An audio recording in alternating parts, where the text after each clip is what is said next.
All right, listen up. I am so tired of my clothes becoming some kind of communal property, especially you, Daniel, ruining them with your blood. So I got us all plaid shirts. Perfect, right? Wear these and stop wearing mine, for God's sake.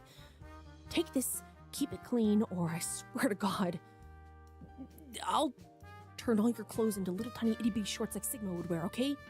Got it? Let's look like a team, not a damn disaster, and let's get the hell out of my convenience store, okay? Thanks, Ji-hoon. I know just where to put this. Oh, okay. Do you think my tail will fit in it, though? Thanks, Ji-hoon? But when the fuck am I gonna wear flannel? Thanks? I guess? Wow, Ji-hoon. You know, people normally say it's the thought that counts, but,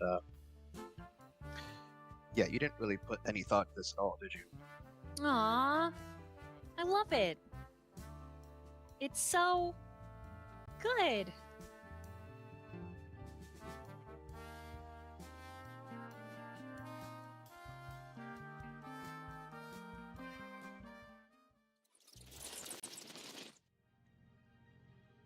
Hey, everybody! Okay, I'd like to show special notice and attention to the matching coffee outfits that Quinn and Evan are wearing from last episode. Hey, what's up? It's us, Bound by Night. Yeah, we kiss woofers, we kiss them, and we love them. We also make them cry. We break their hearts, but we won't let them die. Yeah, it's Bound. Bound by Night. We're gonna make Daniel's room just right. We put coffee and glizzy and frozen shit too because we just don't know what else to do. Anyways, join that link to the invite for the stream together. Kind of fucking sure. Oh, yeah. What the fuck? I got way distracted. One sec. Yeah, it's happening. Stuff that's bad. It's also really sad. But don't worry, we get through it. Through hugging and holding hands. Thank you, Nightwind, for the gifted subby. Really, really appreciate that. Thank you so much for the follows today. From Brotherhood now into Bound. So excited. Can't wait. Actually, I'm a little scared. I'm not gonna lie. Oh, no. Oh, really? I am. We're coming up to some serious things that are irrevocable, and the consequences will have far-reaching effects. But we're cute. Good. Look how cute we are. Yeah, we're cute. Yeah, let's get started. All right, Nat. Give us that recap, please. All right. Last time on Bound by Night, session 27, we began with the woofers and coterie meeting in the yard because the woofers needed to have a meeting. They have a lot of really important stuff to discuss, and we were advised to stay close just in case things get out of hand, and to go, like, retrieve our woofer if something went wrong. And we noticed that Omega, while he is soft and acts little when he's speaking with us, specifically with Alpha, he rolls into his intimidation and, like, power factor. His whole demeanor changes, and him and Alpha were clearly having difficulties coming to any type of agreement. Quinn spoke with Daniel, Evan, and Noah about what Omega and Zeta had spoken to her about when it came to a possibility where we could physically help the wolves in their endeavor to go through the gauntlet. We're not entirely sure what this would entail. We do know that there is a risk of us either becoming weaker and or worse monsters than we already are. So that's a thing that's on the table. We don't have all the details, and we need to discuss it and decide what we're going to do there, but it is a thing. And Daniel decided to use Panacea on Kappa because he was clearly not focused on the situation at hand and was clearly focused on his seething anger for Sigma. If you missed it, last session, he stabbed Sigma a bunch in the chest with some scissors. Kindergarten scissors, luckily, but basically proved that he could have killed Sigma if he wanted to. Luckily, he did not. Kappa emotionally and physically reacts. He gets a bloody nose. He runs inside. It is suggested that Sigma go in to check on him because obviously there needs to be a conversation between the two of them. Sigma is not super hopeful about how that conversation will go, but he's like, okay, whatever. But if it gets worse, then, we'll see.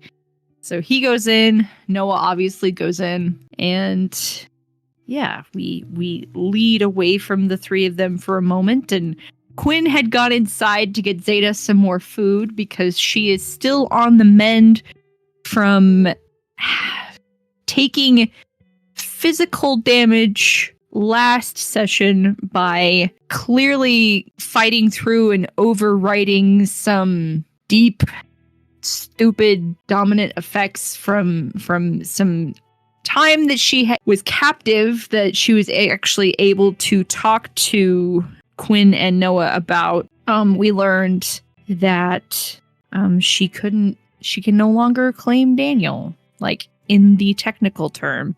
So anyway, she's eating some more food. Quinn decided to also eat some frozen glizzies thanks to a Streamloots card. That went some pretty wild places. You'll definitely have to check out the session.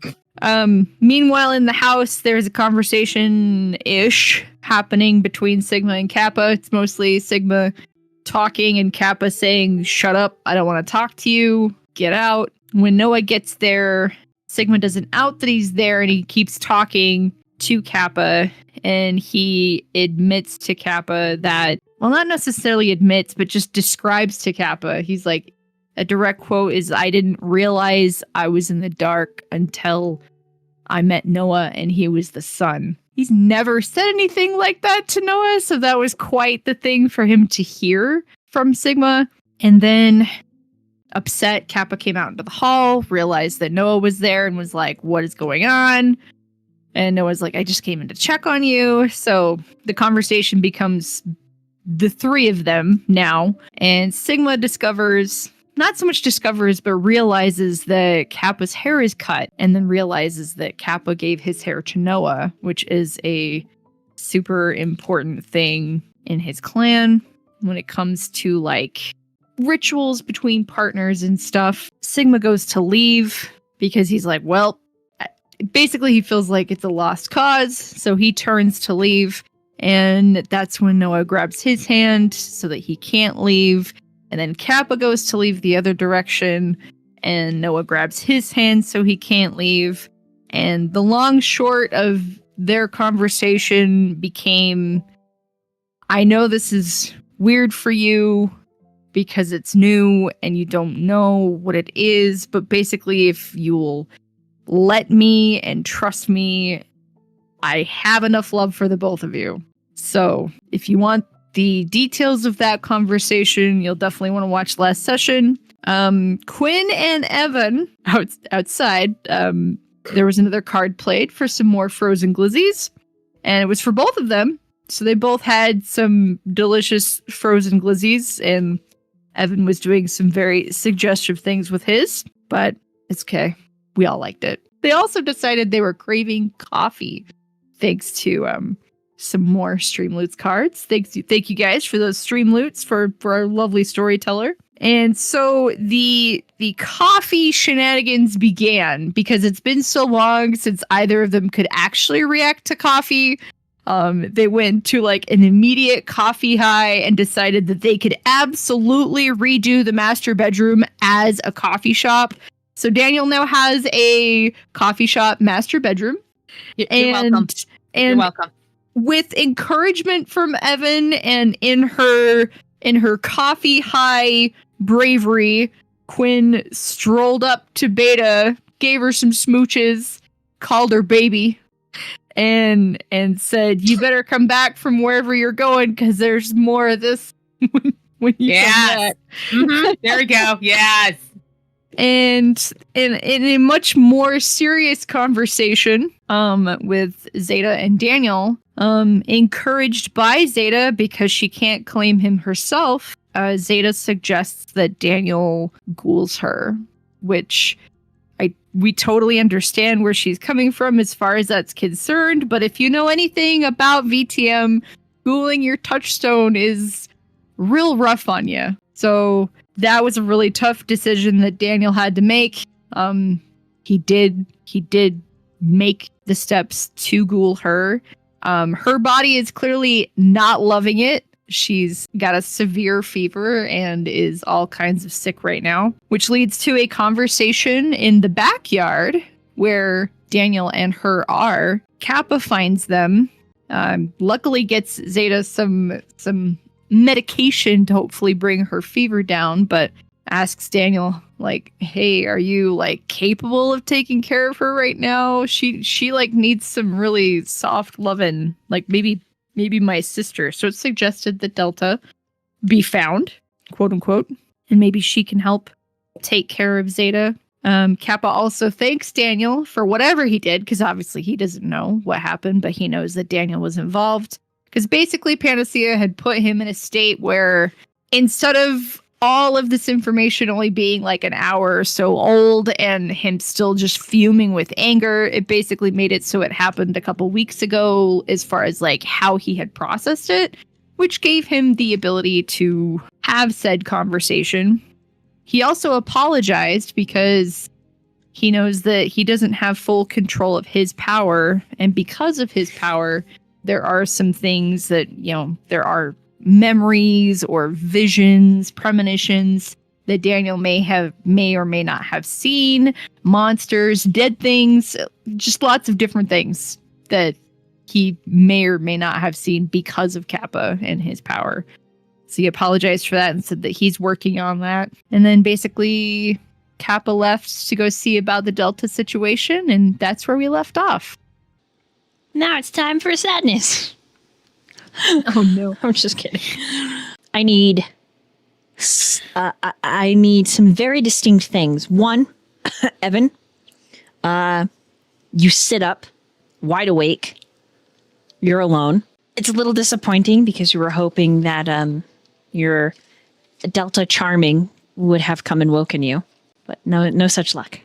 You have no idea how long has transpired since your nipple nap. Regardless, you are awake now. He looked kind of disappointed, then like reach into his pocket for whatever remains of the glizzy he had in there. You're a little uncomfortable to find that it's gone. A $1 bill snack with a ripped corner in its place. Motherfucker, who took my snack? He'd fold his hands and put his like thumbs like right at the bridge of his nose. Like he's like, "Oh, don't get angry about this. At least I paid for it. Don't be angry about this." He'd kind of look around and take in what him and Quinn put together. Coffee has been brewed. Someone has come in and used it, and they left a mess. The cupboards are left open. The percolator is still spinning, left on with nothing to percolate. Mm-hmm. He would like in anger kind of bite his lip and like, "This cannot stand." And he just gets up and starts cleaning it. Closes all the cupboards, starts putting everything back where it's supposed to be, just muttering like under his breath, like, "You come into our home, our shop, and you disrespect it. I'm going to give whoever did this a taste of their own medicine sometime. I will find them and they will pay, whether it be in coffee grounds or glizzies." Anyway. As you're cleaning, Evan, a tiny, fearless, white, fuzzy, plump mouse leaps from one of the drawers that you're going to close and bites your thumb. Like a Capri Sun, it drinks. And then you can kind of understand what it's saying as you gain a ghoul animal friend for the evening. He would go from angry to, like, his expression would initially be angry about being bit. Like, he would shake his hand like, "Oh, frick." And then, like, when he realizes that he can kind of understand this, he'd be like, "Am I Snow White?" She says her name is Veronica. Her husband has been sent to the gulag. She's alone. Veronica, no, we cannot have this. Take me to the gulag. We will get him out. You know, roll animal kin and intelligence for me, Evan. That is an astounding 2 from the dice pool. Gosh, Veronica is cute as maybe her name's not, maybe it was Vidya? Yeah, sounds like Veronica. You're trying really hard to understand what she's saying, but she tells you the whole story and you're just listening. And then finally, what you do understand with the 2 is, can I live in your pocket? In your pocket, can I live? This is what she looks like a hamster. His eyes narrow a little bit. Let me live in your pocket. Sure, Kronk would let you live in his pocket, and I go by what he does. He opens the pocket on his apron and like scoops her up and puts her in it so she could see out of it like a little tiny mouse kangaroo. Okay. She nestles herself comfortably and pulls out some coffee grains and starts nibbling on them. He would, like, as he's cleaning, he would like take like if there's paper towels or stuff left out, he'd take those and like rip them up and make it like a little better in the pocket.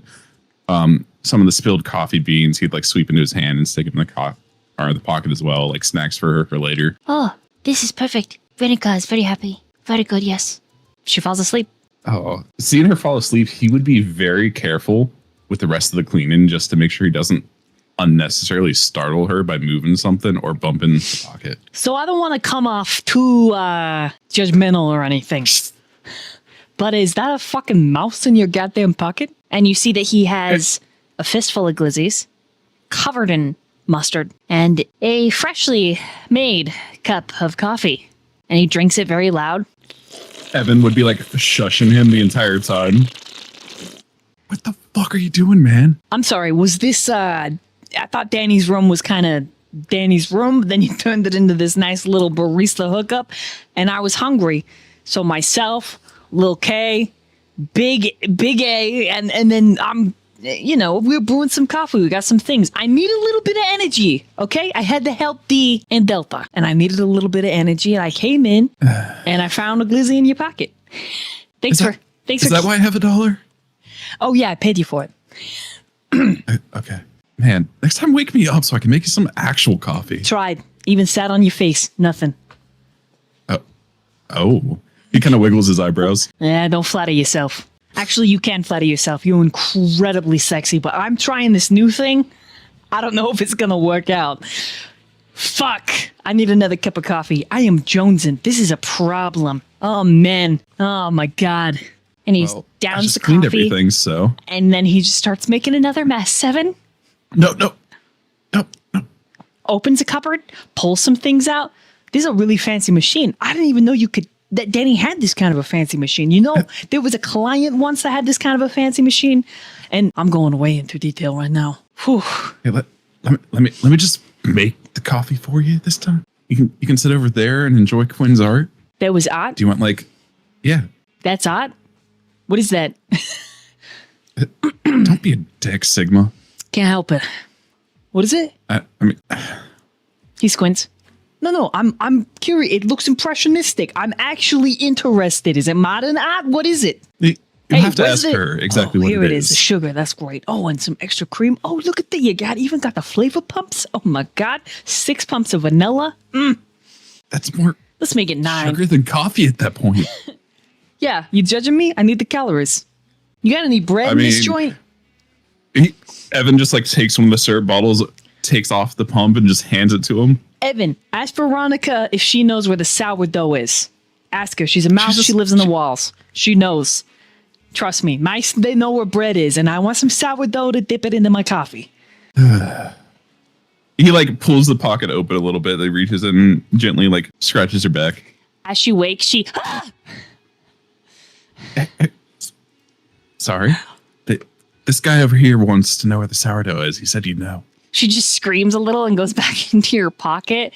It says, "There is none. It was taken to the gulag."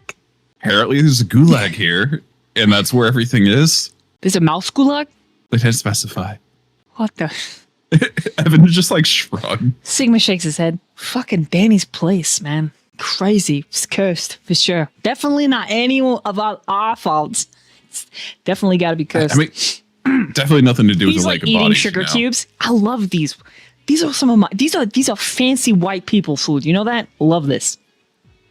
Nom nom nom You're nom nom. not supposed to just straight eat. Well, I'm doing it anyways. You know, What are you gonna do? Try and stop me, big boy?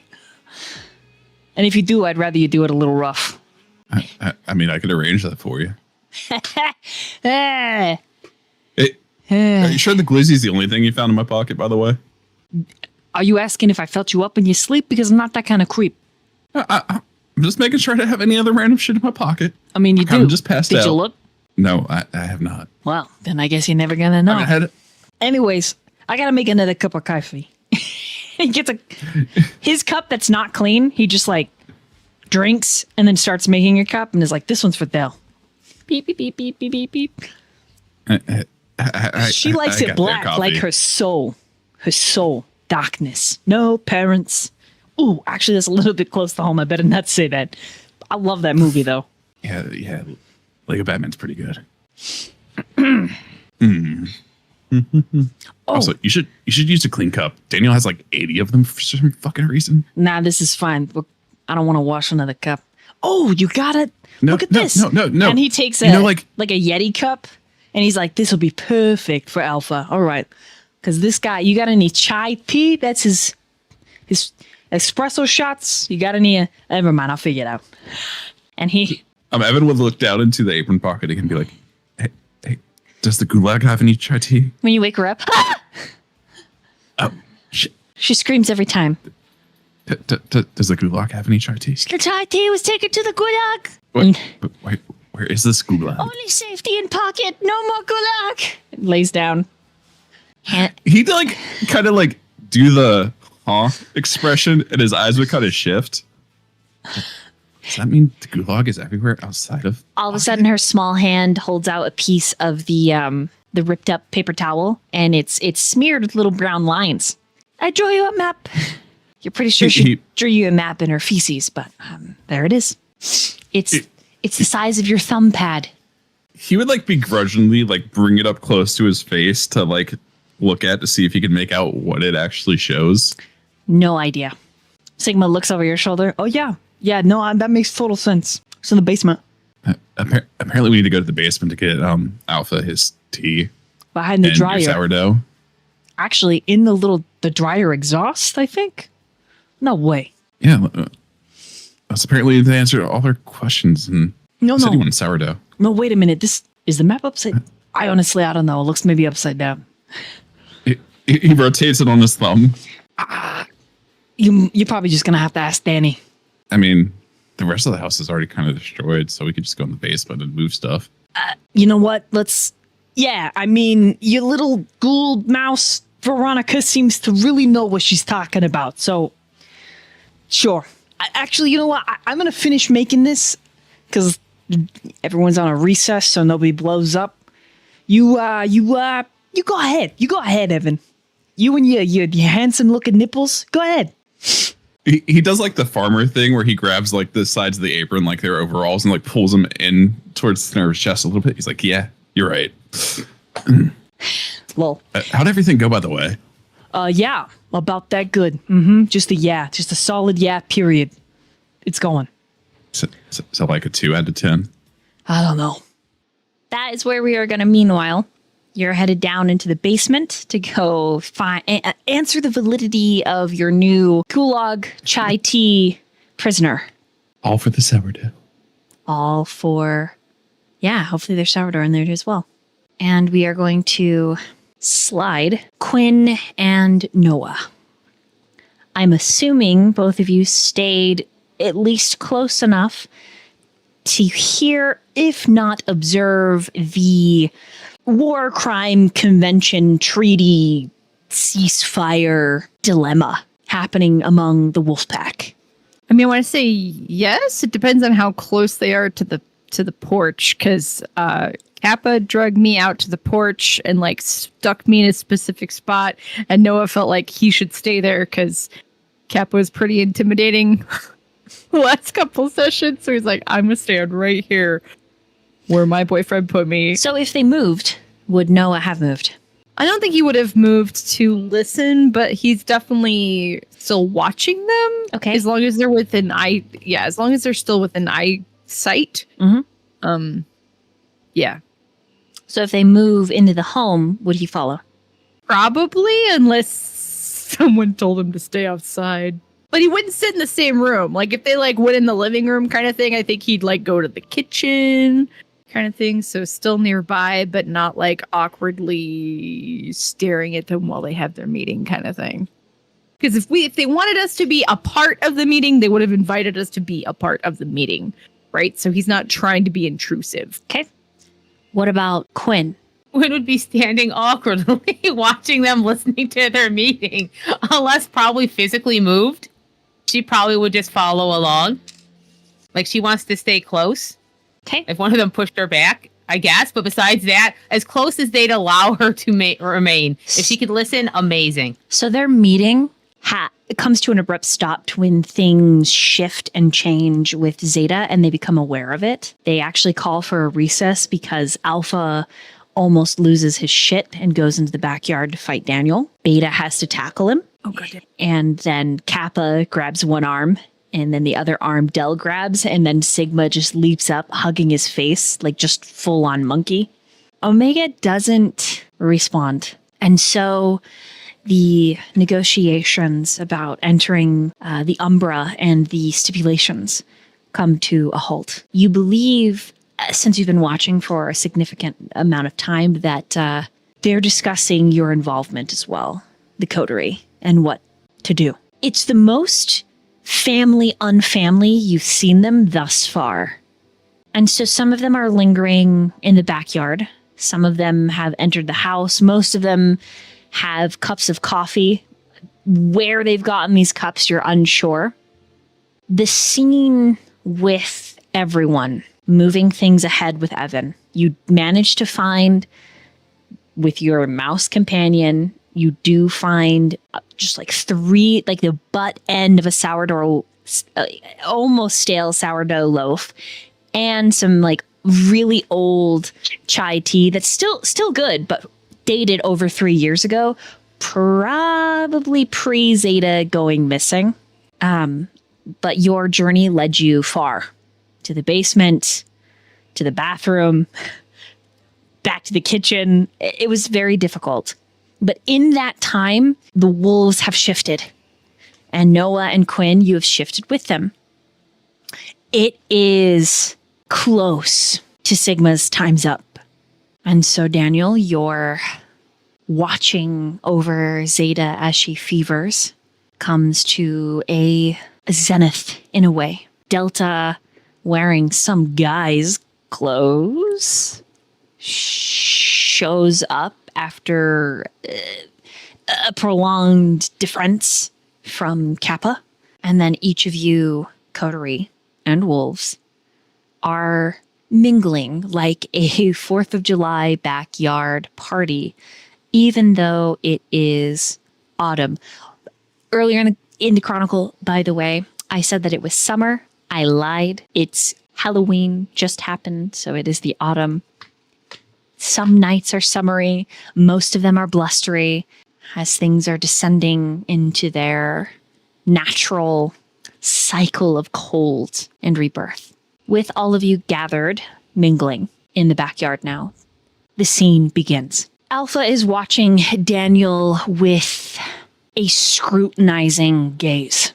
He does not agree with what has just happened. For the coterie, Daniel seems lackluster. He's still pretty bloody. There's something else, though. Something unseen, a wound, maybe on his very soul. That being said, who's across from Zeta and Daniel sitting at the fire, stretches his hands out and says, "The meeting is convened, at least until Sigma returns." And he's addressing the coterie. We as a coterie don't know about the Sigma situation yet, right? No. So Sigma shuffles quite uncomfortably, fisting a really shittily made chai for Alpha and just a black cup of coffee that's in a dirty cup for Delta. And he moves through the crowd, delivering his goods, and he doesn't meet your gaze, Noah, when he says, Yeah, it's not really a big deal. It's just a little thing I gotta go do, and then I'll be back. You better be fucking honest about it. Kappa bristles at your side, Noah. Yeah? A little thing you have to go do? Like what? It's not, it's just, I just gotta go pay rent. That's all. It's just, I want to drop it off in the middle of the fucking night. Sigma? Yeah, in the middle of the night. Kappa. That seems really unusual. They work nights. Okay, they work nights. So it's a normal drop off time. I work nights. They work nights. Usually I'm getting off around this time, so I just gotta take the envelope and go. Okay, not a big deal. I'm 1,000% inciting Sigma right now. Daniel's gonna cut in at this point. It's not. Either you're gonna tell them the truth, or I'm going to. God, I told you. Telling the truth. I told you how this was going to play out. Fuck, Daniel, you're just gonna fucking chastise me in front of everybody? No. And then he like shifts. Sorry, This is me trying to help you, but they can't help you if they don't know what's going on. So either you tell them, or I will. I don't need help. I got it figured out. Okay? You have it temporarily figured out. I got it figured fucking out, Danny. Okay? And you see that he's like, his upper lip is sweating a little bit. His metabolism is so fast that coming down after only an hour of taking a hit. Okay? I'm gonna be just fucking fine. And he's a little more on edge, a little more aggressive. And Alpha puts a hand on his shoulder and he's like, I got it. Okay? I'm not gonna attack anybody. Why are you sweating? You fucking know why. Stop touching me. I'm gonna leave and I'll be back. Beta says, go with you. No, I'm going to go with you. What? No, I am not fucking having you uptight lawful princess coming with. You're like a fucking cop. I can't have cops show up with me. Daniel's giving Sigma the look. He doesn't want to have to be the one who talks about it, because this is supposed to help Sigma and help him put his trust in the other coterie members. And enough the wolves. talking, Danny. I've done enough fucking talking. You want to fill him in? Go right the fucking head. But I'm not saying dick. and then his gaze sweeps over to you, Noah, and then to Kappa. Kappa is shaking his head. Sigma looks down and sucks on his teeth. Whatever. What the fuck ever. I'm gonna go. I'm going. Okay, but if it's potentially dangerous, people are going with you, right? He keeps walking. Beta says perhaps some of us should go with him at a distance. He knows I'm coming along anyway.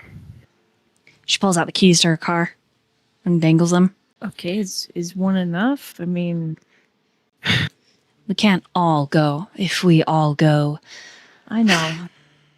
She looks from Evan to Daniel to Noah. I trust the three of you will keep Quinn safe. Oh, yeah. Definitely. Then I'll stay here with Delta and take care of Zeta. Alpha, Omega, you'll both help me with the house. Omega smiles. His shoulders are hunched and he's kind of bent forward, trying to be small.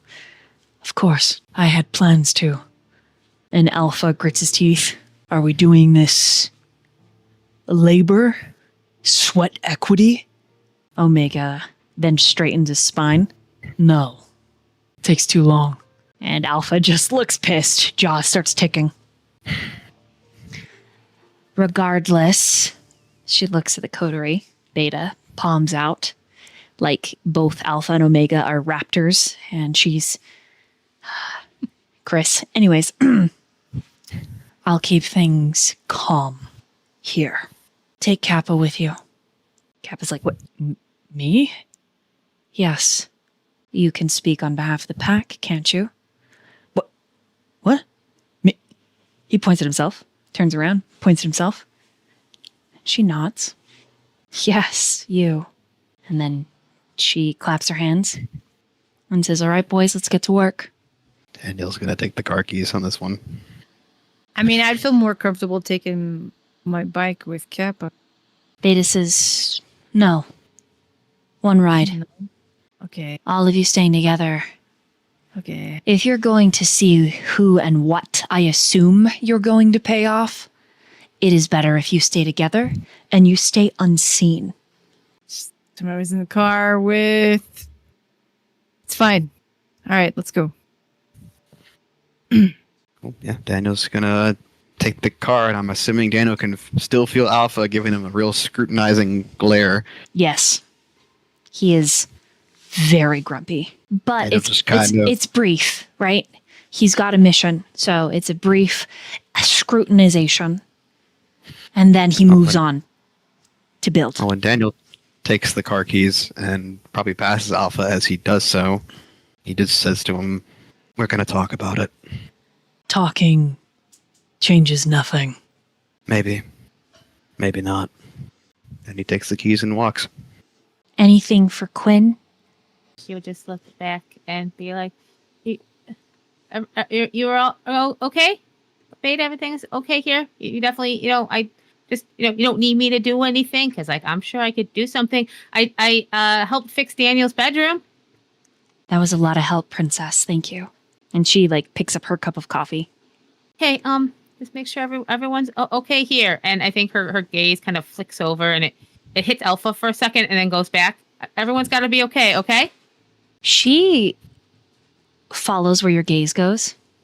Then she gets kind of a knowing smile. Why don't you ask him?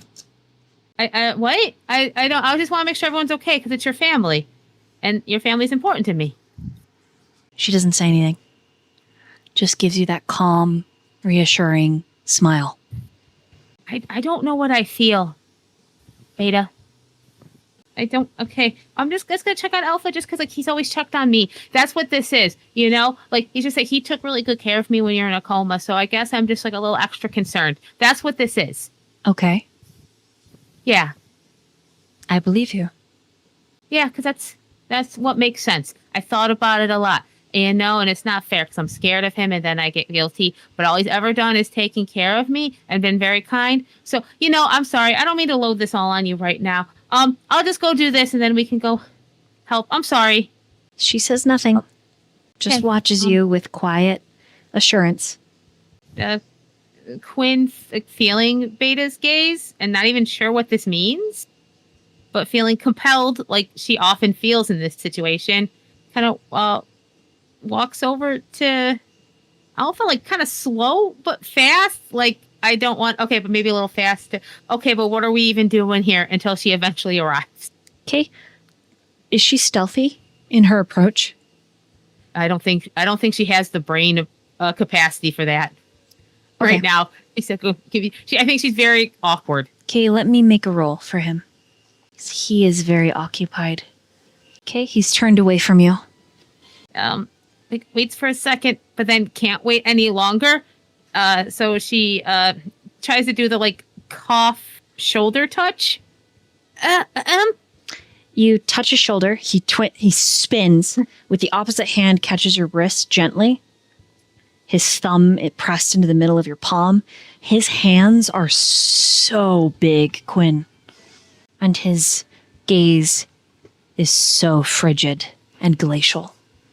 Oh, I just felt compelled to tell you to be careful and be okay, and I will come back. And Beta told me to I should, and I don't know even why I'm here. So I'm sorry. I don't mean to bother you. I'm taking up too much of your time. Okay. And she tries to step backwards. He still got hold of your wrist. Oh, no, that's okay. I know I make it awkward all the time.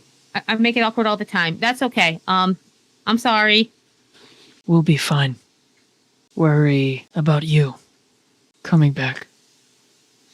Okay, I'm fine. You don't have to worry about me. It's odd to worry about me.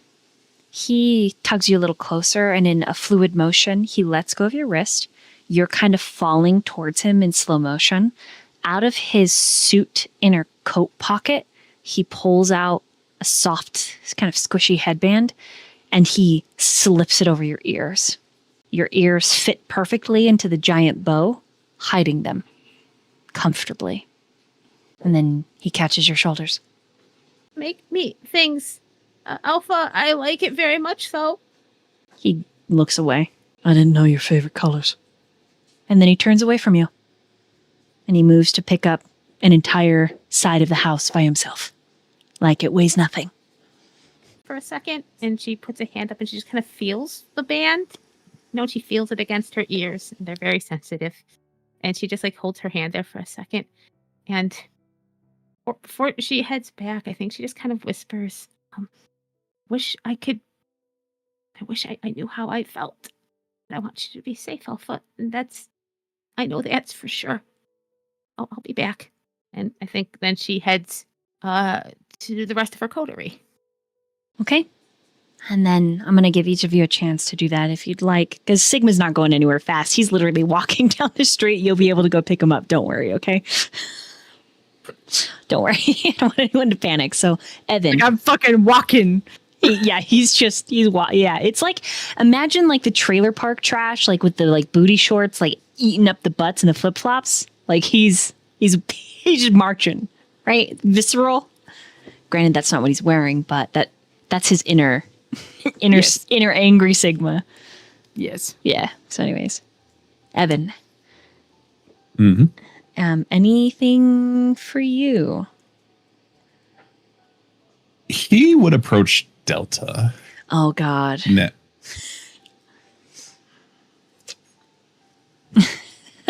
Hey, sorry. It's been a busy night. I just got here. You don't say. Those clothes aren't your normal style. I know they're disgusting and horrible, and I'm going to burn them as soon as I get the chance. He kind of pauses for a second, like trying to find the words that he wants to say. So, well, first things first. Here's the keys to my car. We're going somewhere apparently. Daniel's driving, so. Oh, right. You're gonna follow after Dinky Winky. I get it. Yeah. So you don't have to steal one. You can steal mine. I'm not gonna steal anyone's car. Why would you say that out loud? Shh. Anyway, I don't know if you left stuff in there or not. You might have some clothes in there. I don't know. But the other thing, he kind of like points to her, then like holds up a few fingers, like 3, 4. Your pinky. Is it still missing on the other? He like shows her what has come back with it. Nubby. I like it. Very cute. It's not very odd though. It's okay. It'll come back. It'll return. I know you've got some magic voodoo that you can do. I know there's something that you've got that you can. Anyways, why are you numbering at me? Why? What do you mean? Well, what's the best way to put this? Your stuttering makes your chest bounce. I love the visual. And she like pats Zeta's head. Don't go anywhere, sweetie. Mommy will be right back. And she stands up and she walks over to you and she just grabs a fistful of your man-tits. And she's like, oh, snuggle dungeon. She jiggles you a little bit, squeezes a couple times. He just takes that as his invitation and just like wrap his arms around her. Nice everywhere. And pull her into his chest. She just peppers a couple kisses on your chest. She's really short, so like she has to tiptoe to try to even get to your face. He'll just gotta like pull back a little bit and be like, what you wanna kiss me? Mm-hmm. Mm-hmm. I mean, not that bad. She flicks her hair. He just kind of squints. What? Not that bad. A woman has to maintain her unavailability. Before she can even finish that, he'd kind of like pick her up with one hand and then grab like the back of her head with the other one and kiss her. She bites your mouth and has this deep-throated chuckle, kisses you back. It's like, I like where this is going. Let's sticky note that for later. And she taps each of your pecs. I don't have anything to write it down with. Can you remember that? I sure can. And then she just like Mhm. squeezes your cheeks and like from like underneath your chin, like cupping and like wiggles. God, you're so handsome. It's disgusting. It's a little hard to talk like this, just so you know. Just let me look at you. And then she steps back. This might be TM. Actually, it's not really. It's someone else. Okay. This is somebody else's business. Not my business, but someone else's business. A little bit of gossip, if you will. A little bit of tea. A little bit of. The person you're going to go pay for Sigma right now is very, very bad news. Like, I should flirt with them, bad news, or Like- avoid them at a cost. The second, the latter. Does she have a jacket on? Yes. Can I borrow your jacket then? Sure. I don't want to be showing these off. He like grabs his own You know pecs. what? I don't even want this jacket back. It's denim, not my style. A little gross. Not even the decency to be leather or genuine denim. It's cheap. Like him. Anyways, He nods at that. just do your beautiful face a favor and don't be seen. Okay, got it. Got it. Sulk in the seat. Stay below the window line. He does like the little thumbs up as he puts on the jacket. He goes to smell it. Probably a mistake. Smells like D. Cigarettes and some kind of fresh scent. Don't smell that. She slaps your hand. What are you? It's stinky. Yeah, but it's on me, so I gotta know what I smell like now. Well, it's ruining your natural perfume. So, Also, we need to talk about that later. Does she have any like change in expression when she says that? nope. Talk about. Don't worry. We'll get your pinky back, honey. Bye. Ta-ta. Toodles. Toodles. Is she like pushing him away? Mm-hmm. He'd kind of like try to nod and then realizes he's going to lose this battle anyway and just be like, bye. And then she returns back to Zeta. I think we'll meanwhile there to Daniel. Just if there's anything. If not, no worries. Not in his emotional state right now, no. Okay. Then we'll slide over to Noah. Just walking to the car with Kappa. I think on the way there, he like nudges him slightly with his elbow. Can speak back. That's pretty cool. He just grumbles. Nah. It's a subtle hint, dig, nudge, push, whatever. It's not as amazing as it sounds. It's one glaring, hey, you're not living up to your potential, so you should probably change.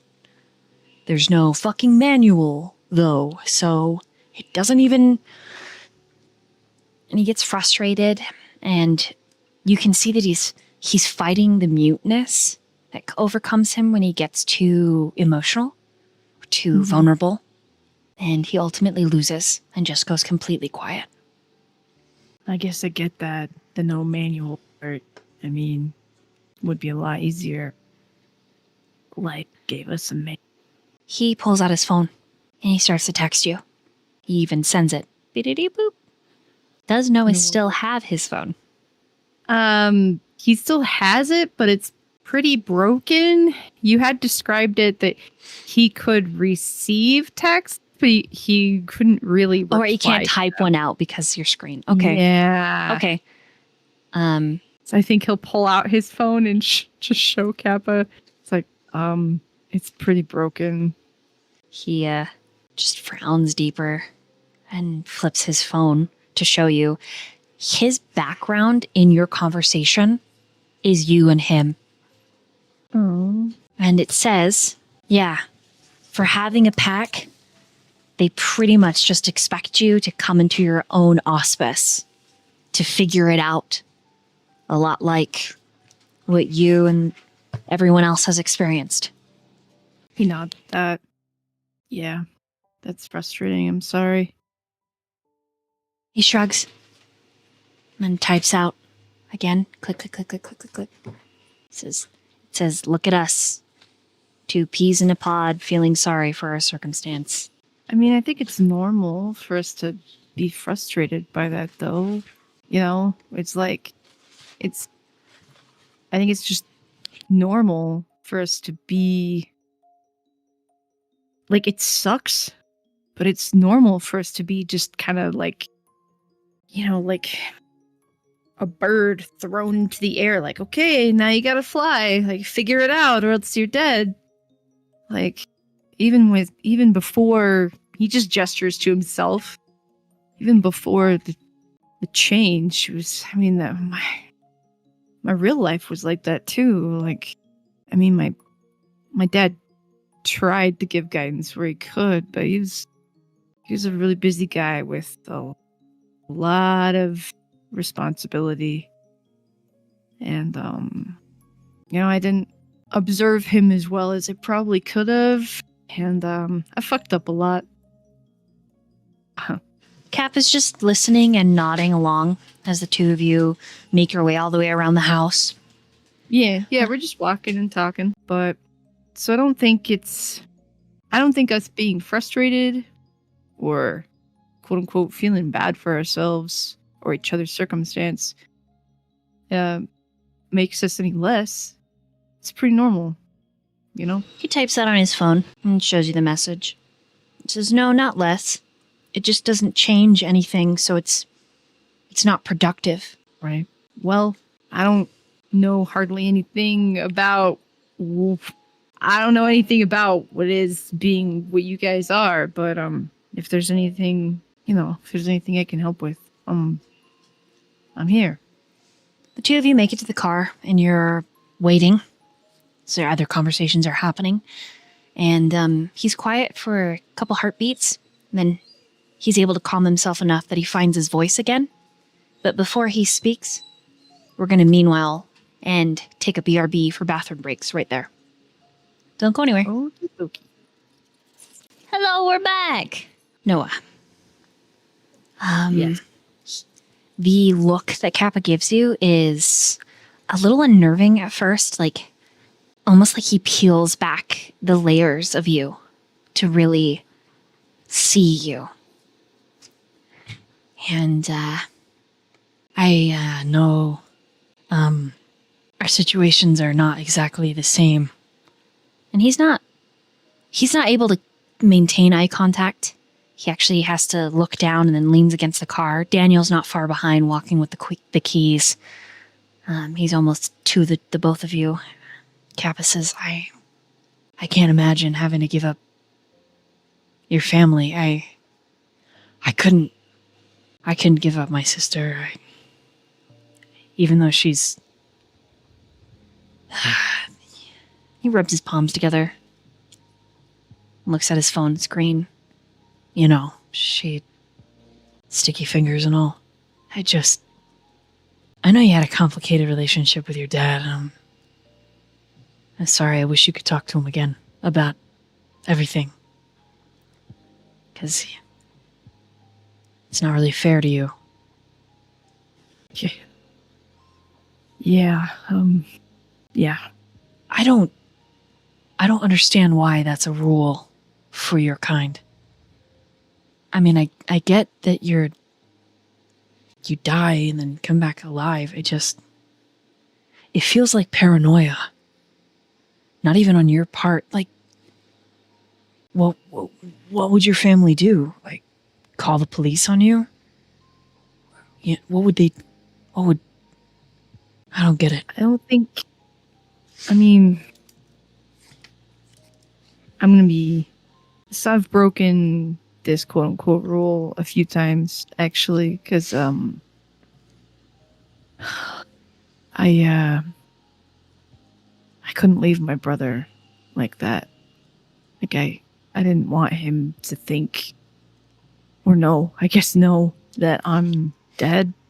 He nods. You've talked to him about Nina, correct? Yes? Okay. But he says because... So we'll reveal a little bit of that now. Because of Nina, right? And how soon? Yeah. I'm really sorry you lost your sister. I couldn't imagine losing Delta. Yeah. I don't wish that upon anyone. I mean, she was my best friend and my greatest support. So, and I didn't want Nicholas to go through the same thing. You know, he was young enough. He doesn't really remember her much, but you know, he's my little guy, my little bud.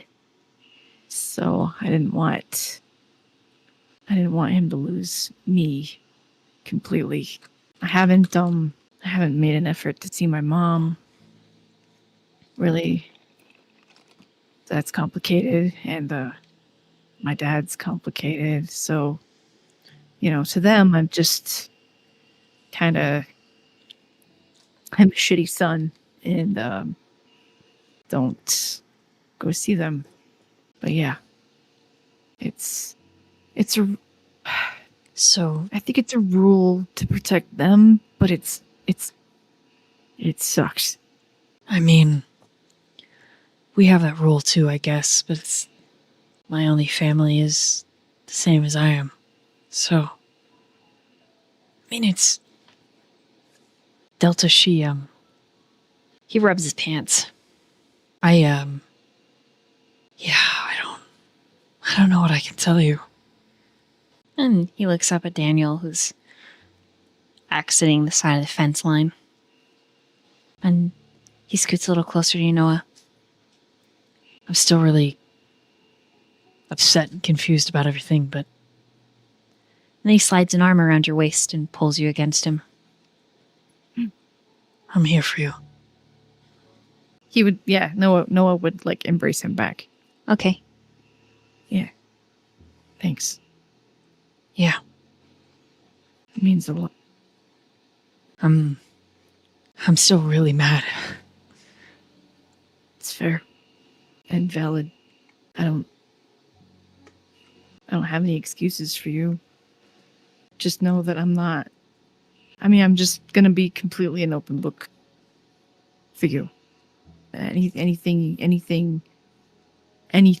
you want to know, I will tell you, because I care. Yeah. You deserve the truth. It doesn't have to be today. It doesn't have to be tomorrow. But whenever you're ready or have a question about anything that has to do with me, I don't want to keep anything from you. And that's about the point that Daniel arrives. And then shortly thereafter, Quinn. And then Evan. Any comments before you guys get in the car? Let's not fuck this one up, yeah? We just gotta be not seen and quiet. Hey, do you see my bow? That's lovely. Yeah. But that's so cute. Where did you get that? It's like, I just got it. Oh. Yeah. Oh. Okay. Well- Just gonna like slide into the car without responding more. Did anyone call dibs? Evan like points to the front seat. No, go ahead, Evan. He kind of shrugs and just slides into the front seat. Okay.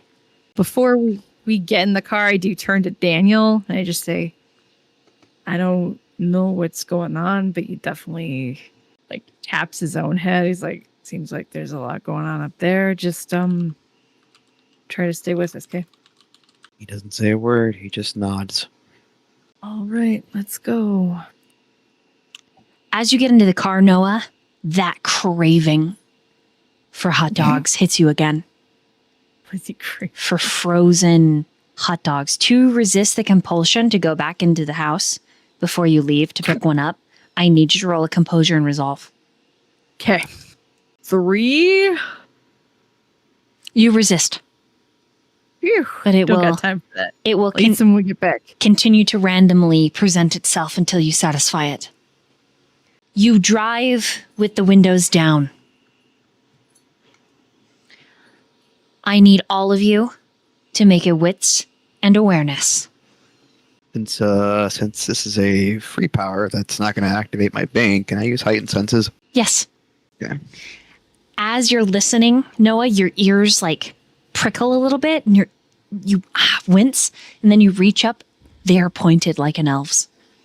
My ears? Mm-hmm. Somebody's fucking throwing out them streamless cards. Hella quick. They're very similar to Lord of the Ring elves, like just enough to be that delicate curve. Okay, that's You get wild. a +1 circumstance bonus to your wits and awareness because they're pointy elf ears. Hell yeah. Hey, do you need a headband? I might have another one. No, it's cool. I guess they can stay. Kappa will take a headband. Oh, okay, yeah. Let me take a look through her bag.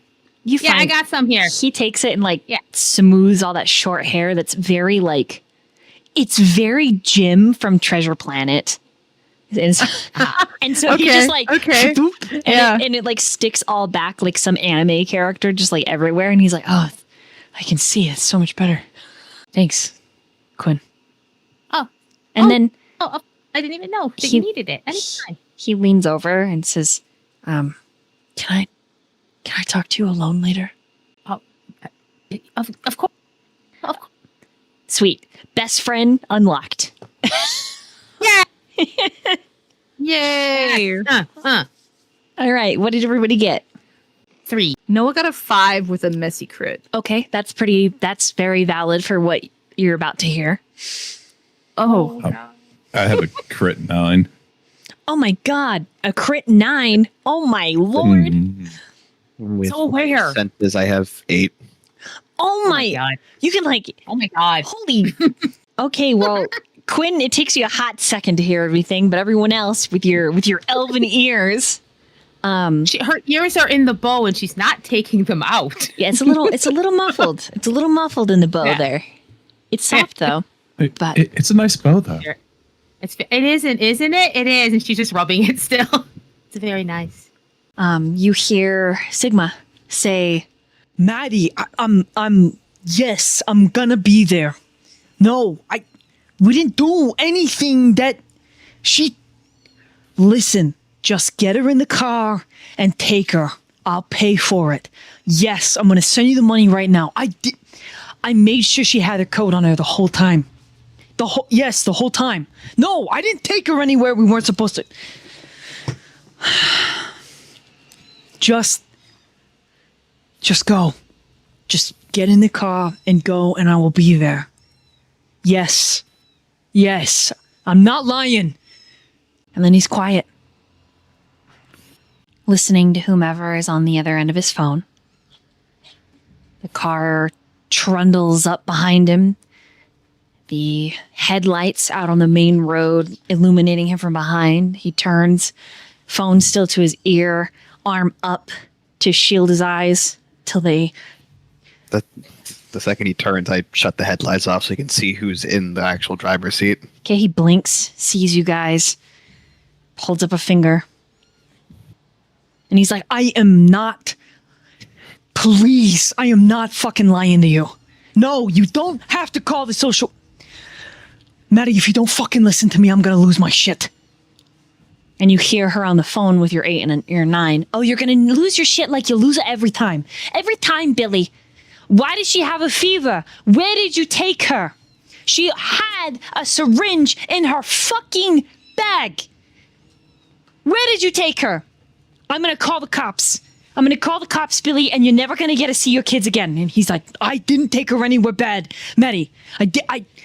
I just went fucking... I did exactly as you told. We were in the neighborhood. We even went to the fucking trunk or treat, okay? We went around the parking lot. We got a bunch of candy. Okay, we stopped. I made one stop. One stop. Okay? One stop. Where did you fucking stop, Billy? Where did you stop with our children? Huh? And it just goes round robin. You see that he starts getting mad.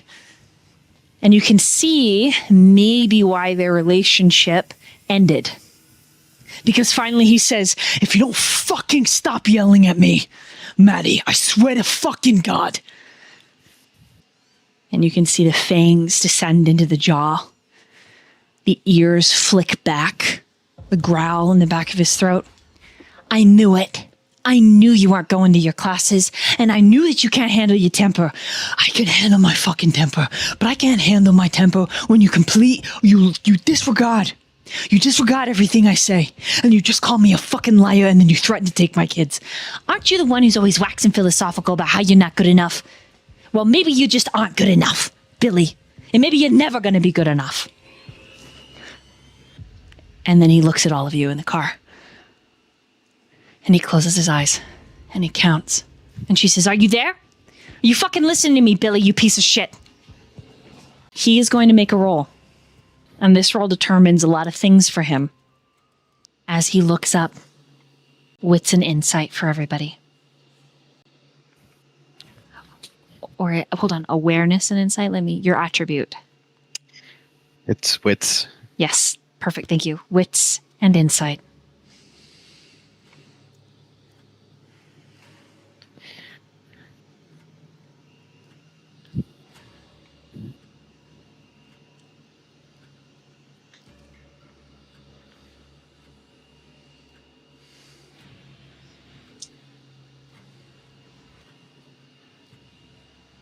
Did we say it? Yeah, go ahead and say it out loud. 3. 6 with a messy crit again. I really don't like hearing that.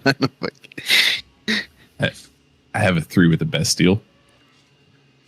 Okay. So 2. I also have 6, but regular crit.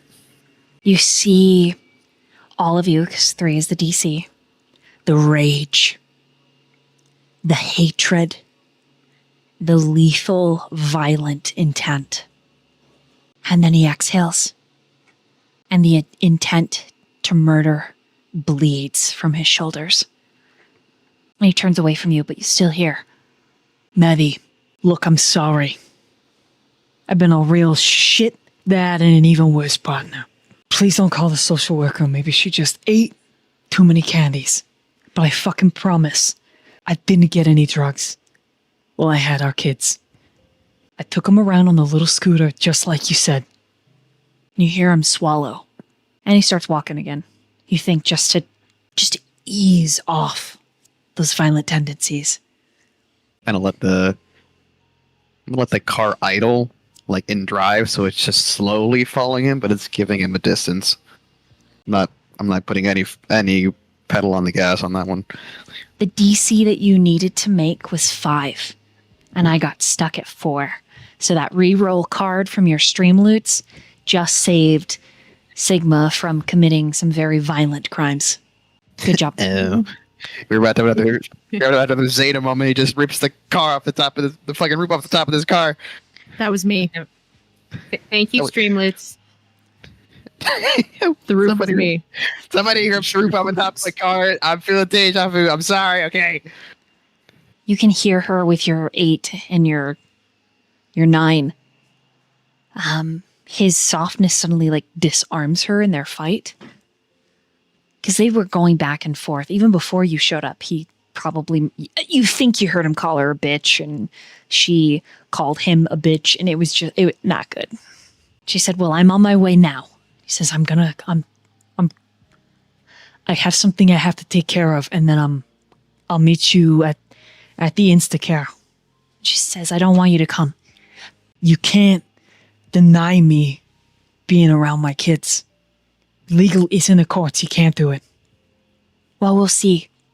Because if the needle I found in her candy belongs to you, maybe some asshole fucking put it in there. Maybe talk to her when she feels better. Maybe she opened up a package. People are sick nowadays. Yeah, I thought you only took her around the trunk or treat and the neighborhood. You said the neighborhood, so I took her. I just wanted it to be fun. The only deviation was one stop. She spilled milk on her dress, so we just went to the closing Joann's, and I picked her up a little cape, make her happy. We stopped at a boba truck. Just giving out glow-in-the-dark boba. I let her drink too much candy. Straight sugar and a little caffeine. I didn't know the marker was permanent. When I drew on her eyebrows and her witch mole, I didn't know. I want to believe you, Billy. I really want to believe you. With your new roommates and your new house, I really want to believe that you changed. I'm sorry that there was even flooding at your new house and that you have to stay in the little weird hostel for a while, but you can just be such a bitch sometimes, and you don't have a good track record. You have a terrible track record. Oh no. I'm trying. You said you had a new sponsor? Yeah. Yeah, his name's Danny. He's a pretty good guy. Good. Good. I'd like his number. Well, he prefers emails. Okay, well then I would like his email so I can talk to him. Because he needs to know. Well, I mean, you don't need to talk. Why would you need to talk? What do you mean? Billy. All right, the email. I'll text it to you. And the if Sigma turns back to the card, Daniel's like, if you want to put me on the phone with her, I'll fucking do it. Doesn't say a word. He just kind of looks at him like that's the knowing look. He's his back's towards you, just walking as the car's rolling. And finally he,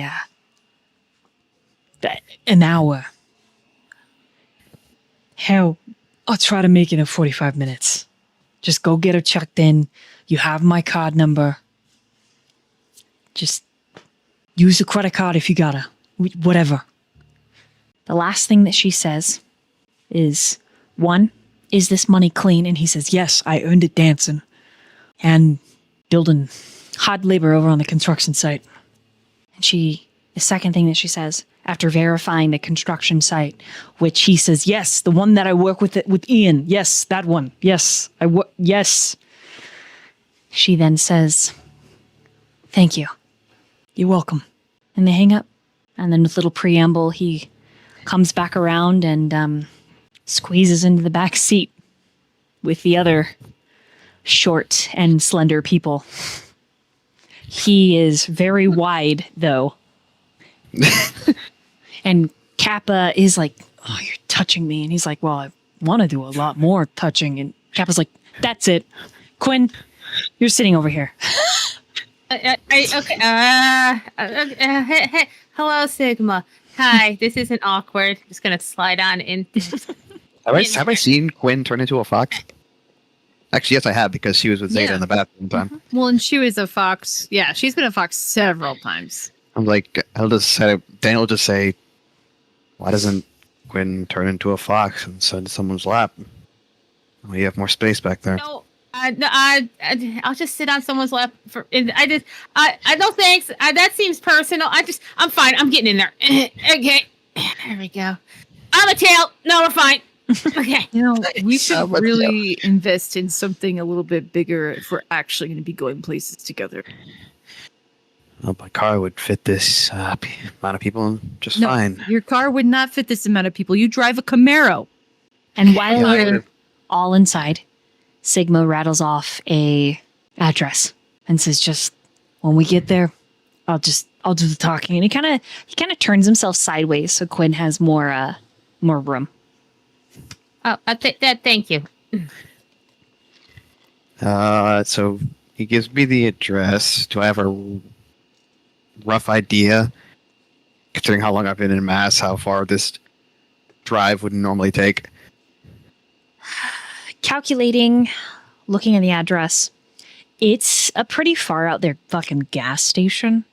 At least it's public, right? Mm-hmm. Give or take 15, 20 minutes. If traffic's good this time of night, which usually it's fine, 10 minutes. Dano kind of looks in through the rearview mirror at Sigma. So 45 minutes to the Instacare after that. He's surprised and not surprised that you could hear his conversation. He's like, yeah, Daisy's got a fever. Do you want me to... he starts like putting the foot on the gas pedal now to start moving. Headlights back on, and he says, do you want me in there with you? Considering you already named me as your sponsor, per se. He looked a little ashamed because he didn't talk to you about it. I mean, sure. Wouldn't be out of place if it's a family emergency. Plus, if she really starts asking about the money again, I can at least vouch for you that it's clean. No, it's all right. I don't want to. And then his knee starts to bounce, and it starts like bouncing the whole fucking car on that side, just ever so slightly. This poor suspension's just gonna get fucked by Sigma fucking curb stopping it. Well, here's the thing. This is Beta's car, right? Yeah, what does Beta drive? Beta drives Yeah, what? a Rolls Royce. Oh my goodness! Yeah. I didn't know That car was I know. planted. I didn't know Beta was bougie like that. All right. Hey. If I could afford to drive Rolls, I would be too. The Rolls Royce Extra Ride Phantom. Holy shit! Nice. Yeah. Yeah. It's an older car. It's an older Rolls Royce, but it is very It's square and very powerful, much like how she's built. This is a good car. I like this car. Feel good in this car. Is it because it smells like Beta? But it's all Beta, baby. It's all Beta, baby. Yeah. Okay, I'm gonna actually start focusing on driving and getting there, and I'm actually getting there at a rather fast pace. The doors open up like you're opening up a wardrobe, by the way. So the color of her car is like a slate color, a dark gray. It's a very square, beautiful car. Yeah. Classic. Very classic car. It's very expensive. Anyways, it's smooth. Smooth ride. Smooth ride. Roll a drive and dexterity, please. A total of 7. Okay. You get to the gas station in record time. 7 minutes. Sigma gets out and he says, I'm walking up the street. I'm going to deliver this. I don't want any of you to follow me. I'll be right back. Didn't he want to talk to you? Yeah. Okay. Just remember the excuse you were planning to have for him. Another job, right? Yeah, I mean, I'm a little nervous. Could you walk me through it again? Well, if you don't want to... The idea was that you didn't... If you're trying not to sit around and talk to him, the idea was that you had a job lined up with a group. But if you don't want us going in there with you, just tell him the group is setting up. Yeah. Or you could always... I don't like this option, but you could always be technically honest about your kid. And how you need to be there immediately. But I would like to not give him any information on your kid if that can be avoided. Yeah, I'm gonna line up the car somewhere where I can at least see the front entrance, but I'll keep the headlights out and it'll be like a stakeout. Don't even get close. Just You want me to block away or Just stay here at the gas station, okay? Just stay here. I'll be right back. I promise. And he's starting to sweat with fear, Noah. I'll just be right back. I don't want any problems, okay? Just stay here.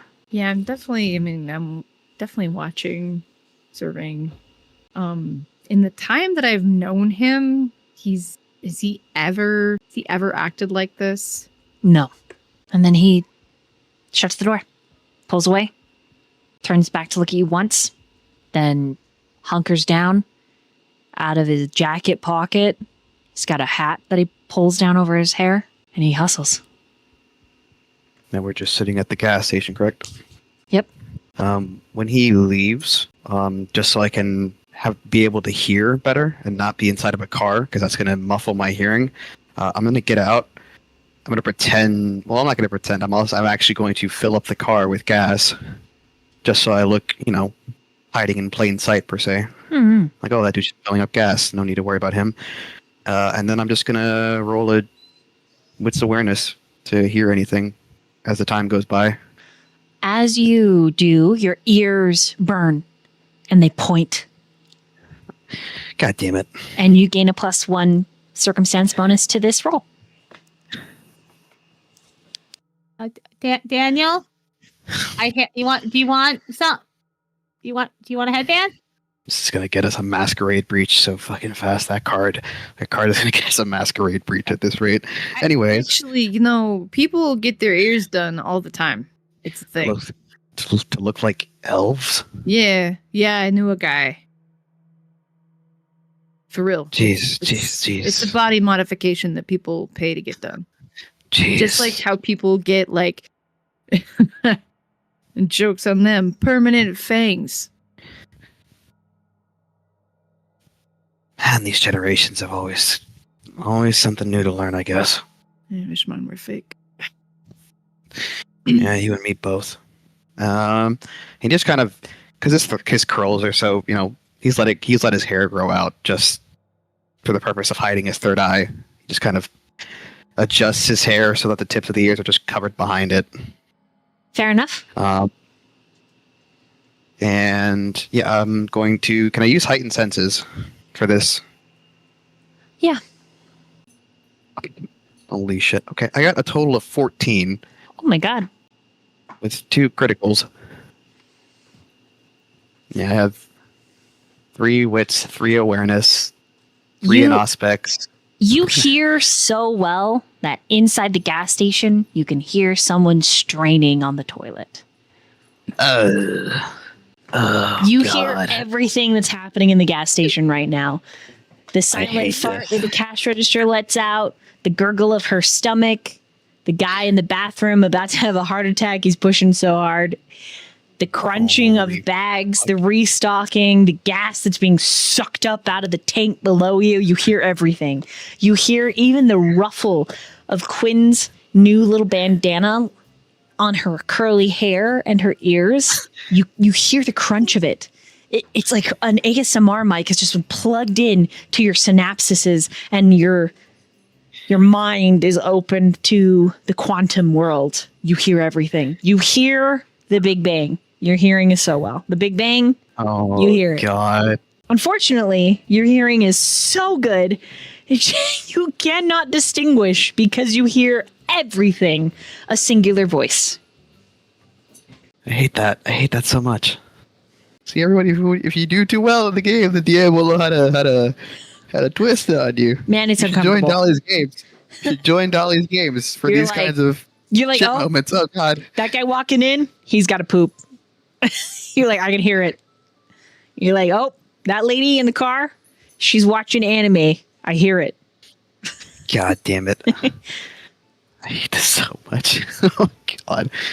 All right. I'm not going to turn it off because just on the off chance that something notable breaks through in the time that passes, but I'm hating every second of my own life right now because I'm just sitting here pretending to fill up this gas tank after actually filling up the gas tank. It's very overwhelming. Mm-hmm. Anyone else? Does Daniel look uncomfortable? It's just like a classic, and he's got like his eyes shut and he's just got like a classic, like his left eyebrow is just like twitching out of an anime. There's someone else whispering.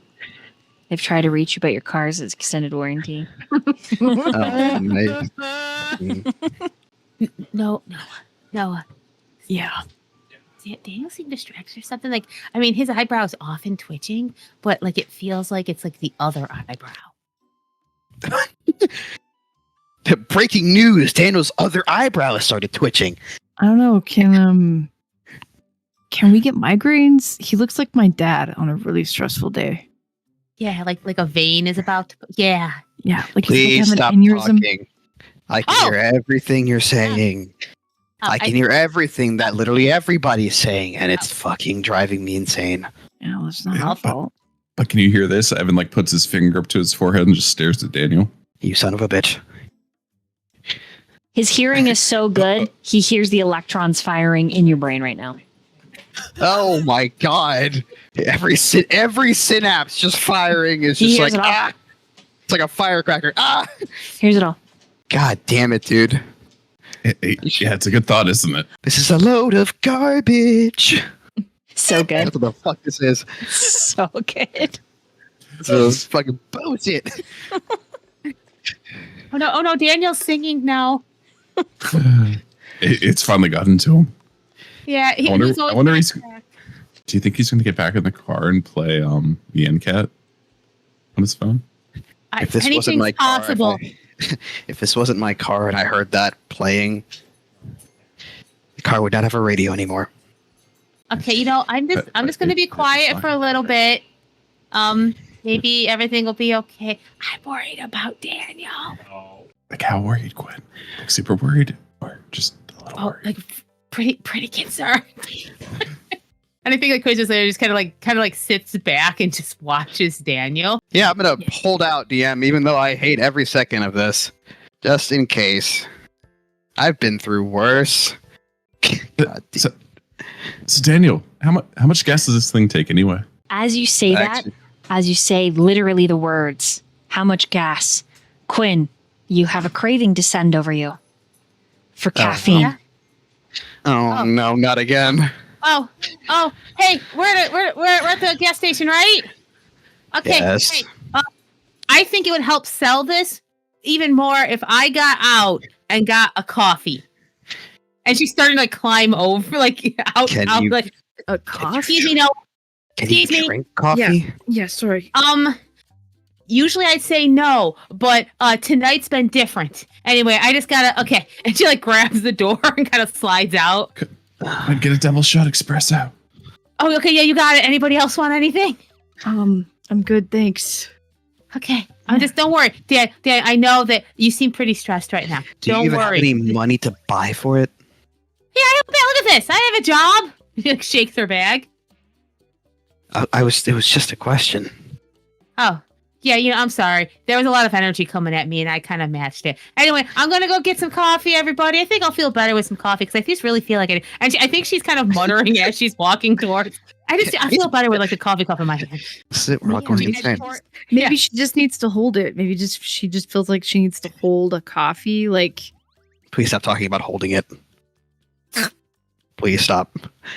hey? For reasons you might not understand, just please stop talking about it. As I'm listening to the poor bastard in the bathroom, holding out for fucking whatever God he believes in. He's crying now. He's whispering. Oh, good lord. Oh, good lord. I hate my life right now. I really do. Now the question is, Quinn, do you have money on you? Like when she went to the cafeteria before, I realized that she has a wallet in her bag. There's not like a lot, but she probably has like, I got like 10, 20 bucks. So she can head off and go do the thing. Yeah, Daniel will hear all of this. Yes, She'll head I over will, to the machine. unfortunately. Yeah. Okay, I see. Flavors? Should I risk it? I don't know. Let me see. Ooh, extra strong. Ooh, that smells a little burnt though. Would it matter? I don't know if I taste things anymore. Like she's just talking to herself and she's like getting a cup. Ooh, styrofoam. That's a choice. Okay. Oh yeah, double espresso. Get one for Evan. Okay. All right. And this is good. Should I put stuff in it? Do you think it's worse if I put creamer in it? Would it matter? Is this all gonna come up? That's fine. And she's talking as she goes up to check out. There you go. Okay. Yes. 2 coffees. Thank you. Daniel, you hear everything. Everything. There isn't anything left out. It's all there. Oh God. Oh, wait, 1 second. Let me get those covers because this is hot. And I feel things. Don't worry. I feel pain because I'm regular. Okay, let me get this back here. Okay, put little tops on them too. Okay, thank you for the help. This is great. I'm having a good time. And she's got a coffee cup in each hand. And she walks back to the car. Swear to God, Daniel's gonna make a frenzy check to not fucking go insane here. That's fine. Go ahead and make a roll. No, that's a joke. That's a fucking joke. You should know better. God, how long does it take for Sigma to get back? DM, please, God. It takes a minute. Oh God, this is Chron. So punishment. Yeah, you like pump gas and you guys are hanging out next to anime watcher girl. I'm just like cleaning the car now just to not think about any of the bullshit I'm hearing. Because I can't stand at the pump forever. I got you a double espresso. Hey, that lady's watching anime in there, but I thought it'd be weird if I put my face up there. Okay, I'm coming back in. Sorry, no, I'm just going to crawl over you there for a second. Hey, Cap, I didn't even ask. Do you want a sip of my coffee? Sure. Yeah. I mean, I'll need some. For some reason, I really, really need some, but I don't need all of it. All right, Daniel, for your sanity, make a frenzy check.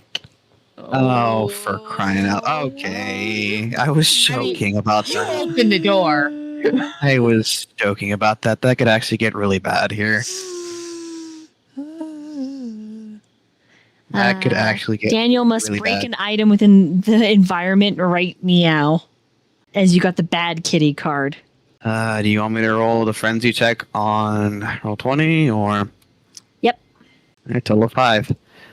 Okay, with a 5, you succeed. You completely succeed. So you feel the frenzy, and then instead of frenzying, you break something in your environment. Now, within the Rolls Royce, there is. I mean, I'm holding one of those, wipers that gas stations will sometimes have to just wipe the windshield of your you could car. break that if you wanted. Yep, I'm just gonna snap it in half and just toss it back into the container like nothing happened. Bad kitty, right? Meow. Meow, meow, meow. I'm evil kitty. So every time someone gets the bad kitty card, everyone has to say that. I'm evil kitty. Meow, meow, meow. Did Evil Daniel kitty. just break that He did. windshield? Yeah. Do you are you sure I could get you a coffee, Daniel? You just had to ask. I can't drink coffee, Quinn, but the thought's appreciated. Oh, okay. I want you to know that I had you in my thoughts too. That is really helpful. Thank you. Do you want to pet my mouse? You have a mouse? What happened to the cat? When you wake her up, she. To us, it's just a squeak. Mm-hmm. Oh, well, You have a my- mouse Evan- now? Evan just pulls her out of his palm and just holds it towards Daniel. There is still no sign of Sigma. And it's been. How much time has passed? 30 minutes. No. Okay, yeah, no, I'm not waiting any longer. I'm going. Daniel. We've been sitting here for 30 minutes. Yeah, but you have no idea how long this kind of thing usually takes. You I know can't that just go is- marching in there. You said I'm just gonna go marching in there. Evan just like gestures to like his entire stance and how like tense he Look- looks. Really, yeah. That. Sigma didn't tell us how long he was gonna take, right? He says he'll be right back. He just said trust him. Clearly not the first time he's done this. So. I would like to, if Evan is still offering the mouse, I would like to hold the mouse. Okay. In holding her, there's like, despite all the tension and immediate calm, she's still fluffy and dense. But she murmurs for Evan. She murmurs, "Husband, gulag, sourdough bread, gulag, chai, gulag, gulag." I'll come back and get them, I promise. Oh my god. And then she just kind of squeaks and falls asleep. You're In my beginning. hand, as I'm just scratching her. You're beginning to think she has some kind of form of mouse Tourette's or something. Oh. Jesus Christ. Because Yeah, I'm just there gonna- was no gulag. It was literally a nice utopia. Yeah, I'm just gonna lean against the hood and scratch the mouse.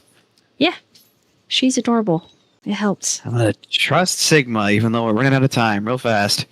How far away is it to the Instacare, by the way? From here, give or take, anywhere from 10 to 20 minutes. At this point, Evan, your ears begin to burn, and they Ooh, point. that's not normal.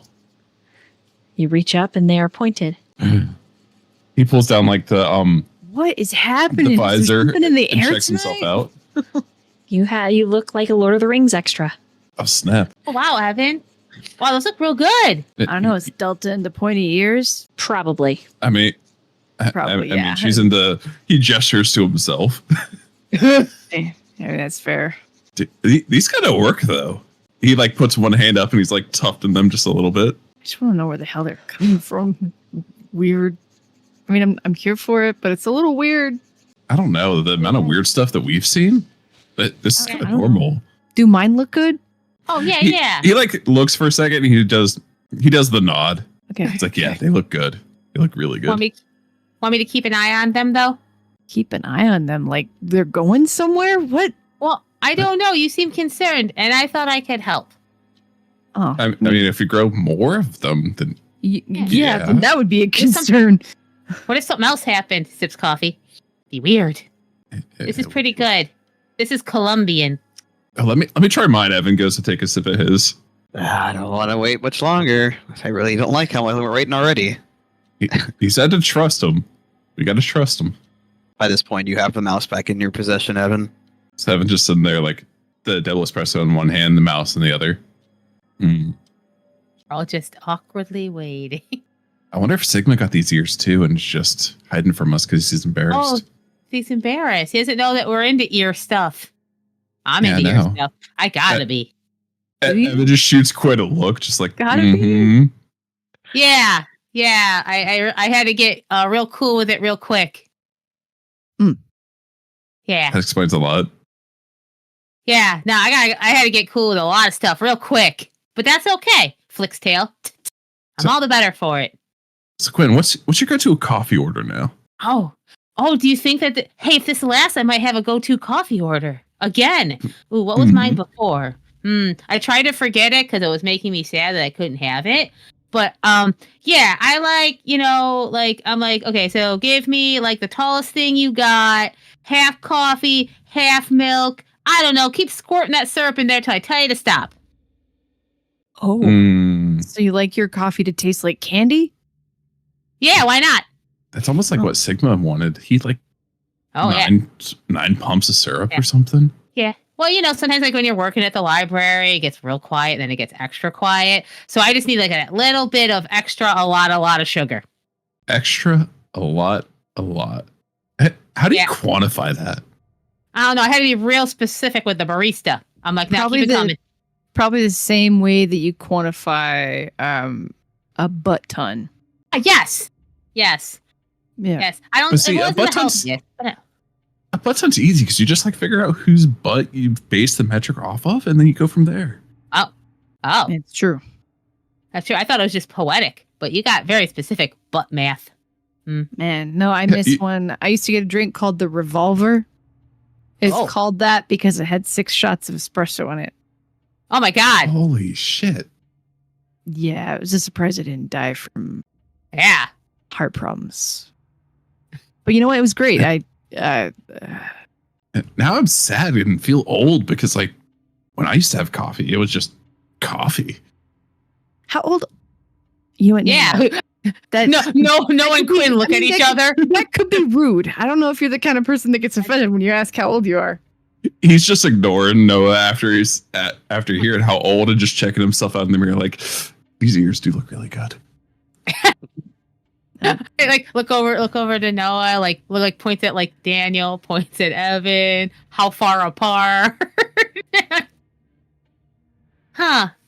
I'm not that old though, so I will gladly speak and freely of my age if anyone else wants to. I mean, are we talking about how old we are? This like, is the when- point that Kappa comes back to the car because he went in to go get some snacks. What? He left? I didn't even know he left. Yeah, because I told you guys to keep going. So I mean, you can literally see him through the gas station windows as he like. I watch him Gets- the whole time, I'm sure. And I'm being talked to, and it's one of those things where you're like, yep, I'm listening, but totally watching Kappa.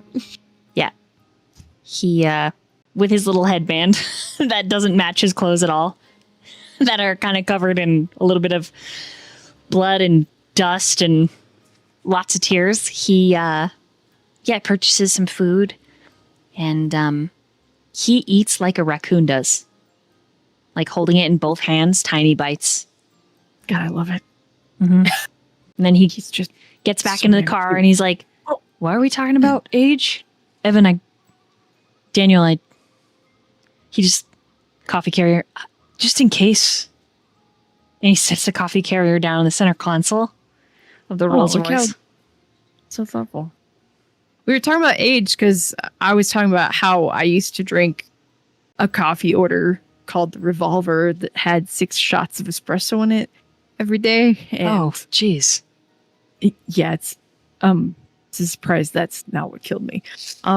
But no, and then Evan was just like, oh, that makes me feel old because like back when I used to order coffee, it was just like coffee. And then I made the mistake of I was about to ask like, well, how old are you? But I stopped myself.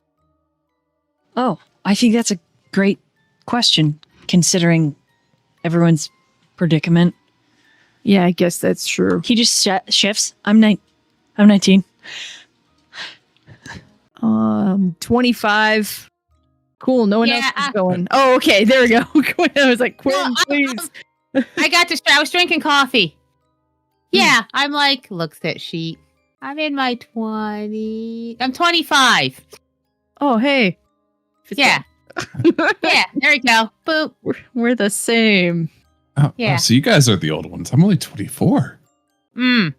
Okay, whoa. That's my true age. I was 23 when I became this. He doesn't want to say the word died. He stopped again. I see. Okay. It's okay. I hope someday that you feel of it. Oh, look at Daniel. Listen, the two old guys. Don't let them up age. it's okay. It's fine. If you don't trust us enough, it's okay. Well, you want to tell us at some point, and then we'll be like, are you trying to guilt trip Daniel? We already know Daniel's hella old. He already said he's hella old. We're not even asking for specifics at that point. No, Daniel's a feel, a vibe, an age vibe. You know the song? Oh, wait, what? I'm 131. Huh, well, you don't look a day over, I don't know, 20 something. You wear it well. I died when I was 24. Damn. Oh. I'm sorry. That's pretty young. So I guess physically, you're the oldest, Quinn? Like physically is as in like when you were turned, you were older? I mean, I don't feel that old. Do I look that old? I think I'm looking pretty okay. Daniel's just raising an eyebrow now. No, I mean 25 is not old. I'm sorry. I guess it depends on your birthday. I mean, you could have been 24 when this happened to you. I don't know. How much time has passed, DM? 25 minutes. It's going backwards 25 in time. minutes? What? Yeah. Time no longer moves in a linear fashion. I can hear when the time is breaking. I'm breaking time with my hearing. Now, I want the group to roll wits and awareness.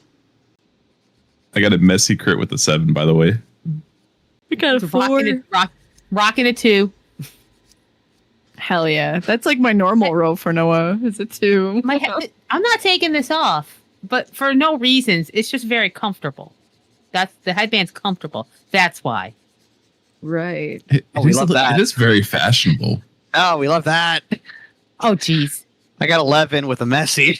Man, you're getting a headache, but you're like, la la la, la la la, la la la, la la, la la la, la la la, la. Just as, Demon Slayer plays in the car next to you. Oh, yeah, because the other car, the little girl is... We're just watching Daniel slowly lose his mind out here. Yeah. Oh my god, please tell me I actually hear something notable, otherwise I'm gonna lose my fucking mind. I'll be the Demon Slayer. Fuck! The one who doesn't see anything is Quinn. The rest of you see a very tired, kind of staggering Sigma. The second I see him, I turn off heightened senses. He doesn't look great. He makes eyes at all of you, and then he ducks into the gas station. And then Daniel, as you think about getting up out to follow him, there's this like insane craving for coffee to settle your nerves, and you look to your right in the console where Noah got you a coffee, and you're like, I could try that. Like, it's just this inane, like, I could drink that. That is alien to me. That is absolutely an alien feeling to me. It's insane. It's been a night. I'm gonna fucking hate this later. Okay. No, are you still offering that coffee? Or was it Quinn? I think Quinn offered the coffee. Kappa. Or was it Kappa? Yeah. Oh, Yeah. Kappa. You haven't just messed up and said Noah, but I was just rolling with it was Kappa. Oh, I'm Kappa so brought sorry. I didn't mean to. It's okay. Okay, You're Rick, good. Recon. Are you still offering that coffee, Kappa? Yeah. Yeah. You- And he's you just saved it looking. up, right? He's looking after Sigma, who went in the gas station. I'm gonna take it and I'm gonna gulp it. You can actually taste it and digest it. It's crazy. It's So humanizing at the same time. It's so, wow, sugary. Whew. Dear God. Just kind of lean against the pump for a second at the fact that I just did that. And then he's just going to say, I'm going to have another one. And he just goes up into the gas station. He puts the pump away so it's not in the car anymore. And then he's going to go into the gas station. Because he's going to get another coffee. And then he's going to check on Sigma. Sigma's in the bathroom. And I'm not. I'll wait till he gets out. okay. When you get to the station, the barista station, your hunger decreases as you drink your second cup of coffee. From your left side, from the bathrooms, his hair's wet. Looks like he's washed his face. His eyes are more swollen than they were, like he's been crying, and his lips look kind of like they've been abused. I think there's a little cut in the middle of him. He doesn't even see you, Daniel. And he stops in front of the donuts, loads up a fistful. I just get are there boxes like for dozens? Yeah, there's a pink box for a dozen. Yep, I'm just gonna grab the box and hold it out to him as I start loading donuts with him. He jumps, and then he settles. You've never seen him like this before. Shaken, and then he kind of gets a little bit of a smile. He says, "You hold, I'll fill." And he double dozen. Good enough. He cleans him out of the Boston cream. And then he adds the cake donuts with like the peanuts on top. Yep. Then he, while he's doing that, Daniel's just kind of grabbing a second cup of coffee. He's like, how much cream do you want? Drink whatever. Cool, extra sugar it is. I'm gonna grab he's some sitting waters. there. He's sitting there sipping coffee, which is so alien to him, but he's like, holy shit, I don't know what's happening, but I'm not going to question it. You know what? He's out of it enough that he doesn't question it either. And he just says, you want me to get you a coffee? Like the two of you are just regular friends. And the moment strikes you, Daniel, it's like things slow down and it's almost healing, this random ass moment at the gas station. Yeah, if you're offering. Yeah. I got it, no problem. It's the least I could do. I'll get you your money back, Danny. You know you don't have to. Yeah, but it's the principle of the matter. I'll pay you back. Just might take me a while. Well, I already told you how you could pay me back, remember? He looks a little ashamed. I'm not expecting a immediate return on my investment, obviously. Just step by step, like I said. You want to repay me? Get better. As long as you don't give up on yourself, I'm going to do the same to help you. And then he kind of pats him on the shoulder. Go get your waters. You've been gone a while, and I could probably cut a red light or two, but we're going to need to be at the, Yeah. And then he does something you're not expecting. Quietly, with no fanfare, he reaches into his pocket and he pulls out, in the middle of a fucking gas station, a tiny baggie filled with powder. And he slides it into your hand and he just turns away and he walks to the water. There is no camera in this aisle, is there? Oh, absolutely. But the way that he does it is with such finesse that you know that he's trained as a thief. It literally looks like he gave you a smooth high five. It's enough to make an old man cry. I'm just kidding. Anyways. But Daniel feels a well of pride at doing that. I feel so proud of Sigma right now. While he gets his waters, I'm going to go and pay for my coffees and his coffee and the megala fuck ton of donuts. And since we are in a public area, I'm going to I have high enough humanity that I pass for mortal. I'm not going to activate Blush of Life because that's going to look weird on a camera. Pay for my stuff, and then once he gets to the counter, I'll pay for the waters. Okay. And slowly but surely, the They come out in the car. And Sigma doesn't say he doesn't say shit as he gets in the back. Daniel just passes him the box of donuts. He starts eating quietly. And he'll set the coffee in like a cup holder that's probably back there. It's a Rolls Royce. No, looking at Sigma, you can tell as he eats that his jaw hurts. So he's eating tenderly, and he looks not great. Kappa's Like you knew I was looking at him. Kappa's also looking at him, but with far more judgmental eyes. Right. Mm-hmm. Anything else from anyone else in this moment? Aside from driving off to the hospital, no. Not for me anyway. He's just like, I think, sitting next to Sigma, watching the donuts and watching him, but keeping the space for Noah, you know? In the donut box, Quinn, since you're watching them, there is one glazed donut. And he picks it up with a napkin and he holds it out across you. And Kappa, you see the quiet white flag that it is. Finally, Kappa takes out one of his extra burritos. And the donut and burrito exchange hands.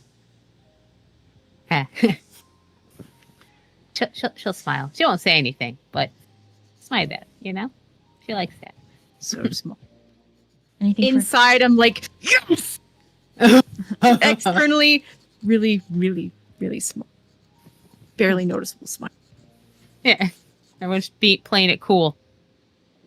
Anything for Noah? No, I think he's just, I don't know, I think he just splits his time kind of watching the both of them. Still, I mean, despite everything that's going on, he's still like internally reeling from their conversation, you know, just in the house. And also thinking about like what him and Kappa were talking about before everyone got in the car. So I think he's just taking in the fact that he's in such a tight vicinity with the two people he cares about most. Even if they're not quite on the best of terms yet. Okay. You get there in a timely fashion. You are only a few moments late. And the outside noise quiets and is replaced with the soft interior of the Instacare. Okay. Sigma says, I'm just gonna say that you just gave me a ride. No, I mean, you can come in. I'm just gonna say that you drove me. In the waiting room, you see a very sick little Daisy who perks up immediately when she sees her dad. She's in her tiger onesie, and she's just leaning against this tiny, pretty elvish-looking kind of woman. And the minute she sees Sigma, it's like she's not even sick. She's like, "Daddy!" Hops down, comes over holding blanket. She's got a little mask on. And he's like, "Hey, princess." Squats down, picks her up. The rest of you are welcome to come in if you want. He doesn't really give you any kind of a direction. He just immediately moves towards his kids. Quinn goes in if Daisy's there. Doesn't go out in front, but like she'd just kind of go in and kind of linger. Okay. When she spots all of you, her eyes brighten. Those of you that she like knows, at least like Quinn especially, who she made very pretty. And she is delighted that you're wearing the eye patch. We'll point to it and do thumbs up. Are all of you standing near him, or are you attempting to make it seem casual? Well, I'm standing near him because I'm expected. Yes. Anyone else? I was gonna. What does Noah want to do? Does Kappa make a move to go inside? Like, are we both? Because I don't want to leave anyone out in the car. What does Noah want to do? I think he would ask, do you want to go inside? He just says he's fine in the car. He's gonna keep eating. Maybe take a nap. He's really tired. Fair. He's had a rough night. Yeah. Okay. Are you cool if I go in? He says he'll be fine. He'll just lock the doors. He would go in. Okay. So if you are trying to make it look casual, like you're not all here with Sigma, I need you to roll an etiquette. Composure, right? Keeping it cool, keeping it calm with your etiquette. Okay. Composure and etiquette. Yes. Oh, wow. No, you're very good at that. These are things that I am very good at. I don't have to roll right because I'm expected to be there. I got a 1. A Better than one, none. a 1 is enough to trick unexpecting mortals. Nice. Perfect. Quinn would feel like I'm Sigma's roommate. Okay. And Evan? Kitty. Kitty, that's right. Meow. Yeah. Ow. Yeah, Evan would do the same. So he wouldn't try to like make it like social. He'd just be like he's supposed to be there.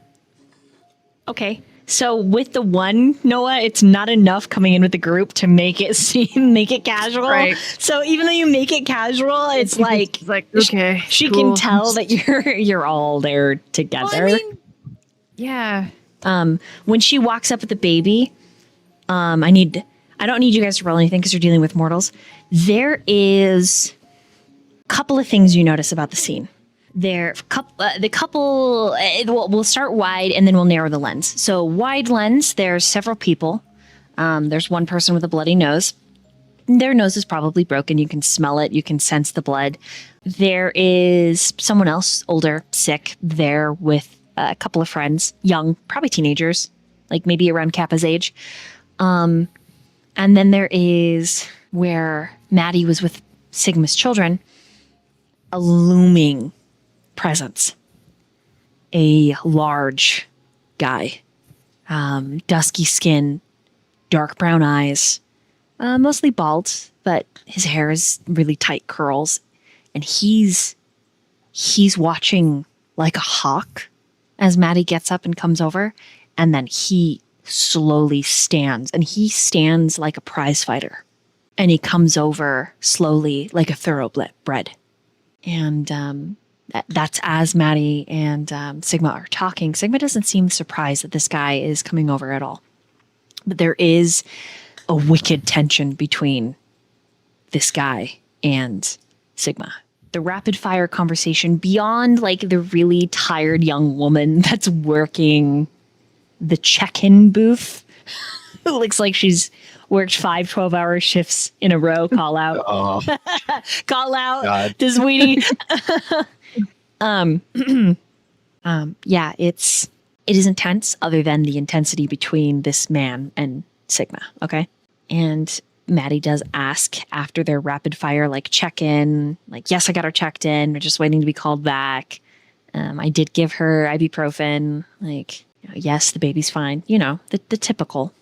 She says, so these are your, and she recognizes Quinn, your roommate. Yeah. Yeah, this is and he looks at the big guy and he says, Don. And Don nods back. This is Danny. My sponsor gave me a ride. It's my roommate's brother, points to Evan. Evan does like a little wave when he says that. And this is Noah. And her eyes narrow. I'm trying to not internally panic about that. Gulp. Daniel will step forward and hold out a hand to Maggie and say, "It's a pleasure to meet you." And he kind of looks pointedly at Sigma for a second. Never knew how Sigma got that nickname of Danny, but my name's actually Michael, which for everyone here, that is the name of Daniel's mask. That's why I'm using that name. I see. And she kind of shifts the baby, and her hand is very tiny. Well, Michael, it's a pleasure to meet you. And you've already met. This is Don. He is and Sigma's just like, her new boyfriend. It's all right. We don't need to make it awkward. Should we go sit down? Do you want a coffee donut? Don, you want a donut? And then Don pauses, and he looks like he's ready. Like this guy looks like he's ready to kill somebody. And then he says, "What kind of donut you got?" I got about a dozen or so. I got the peanut covered cake ones. He's like, "You did it on purpose." I might have assumed you were gonna be here. And Daisy's like, I want a peanut colored colored donut. Is it yellow? And she coughs. And he's like, "It is yellow. Come on, we'll go get one." And he just leaves you all standing there, takes Daisy, and heads outside. Comes back a second later. "I'm sorry, I need the keys." "Wait, never mind. That dog cap is inside." Daniel actually laughs. Yes, you heard it here, folks. Daniel actually laughs. And it sounds so human. It's crazy. The amount of time Sigma has woken me up for little things like this. I've lost track of how often he does it. So yeah, you guys are all, you're standing there. Maddie shuffles with the baby a little bit.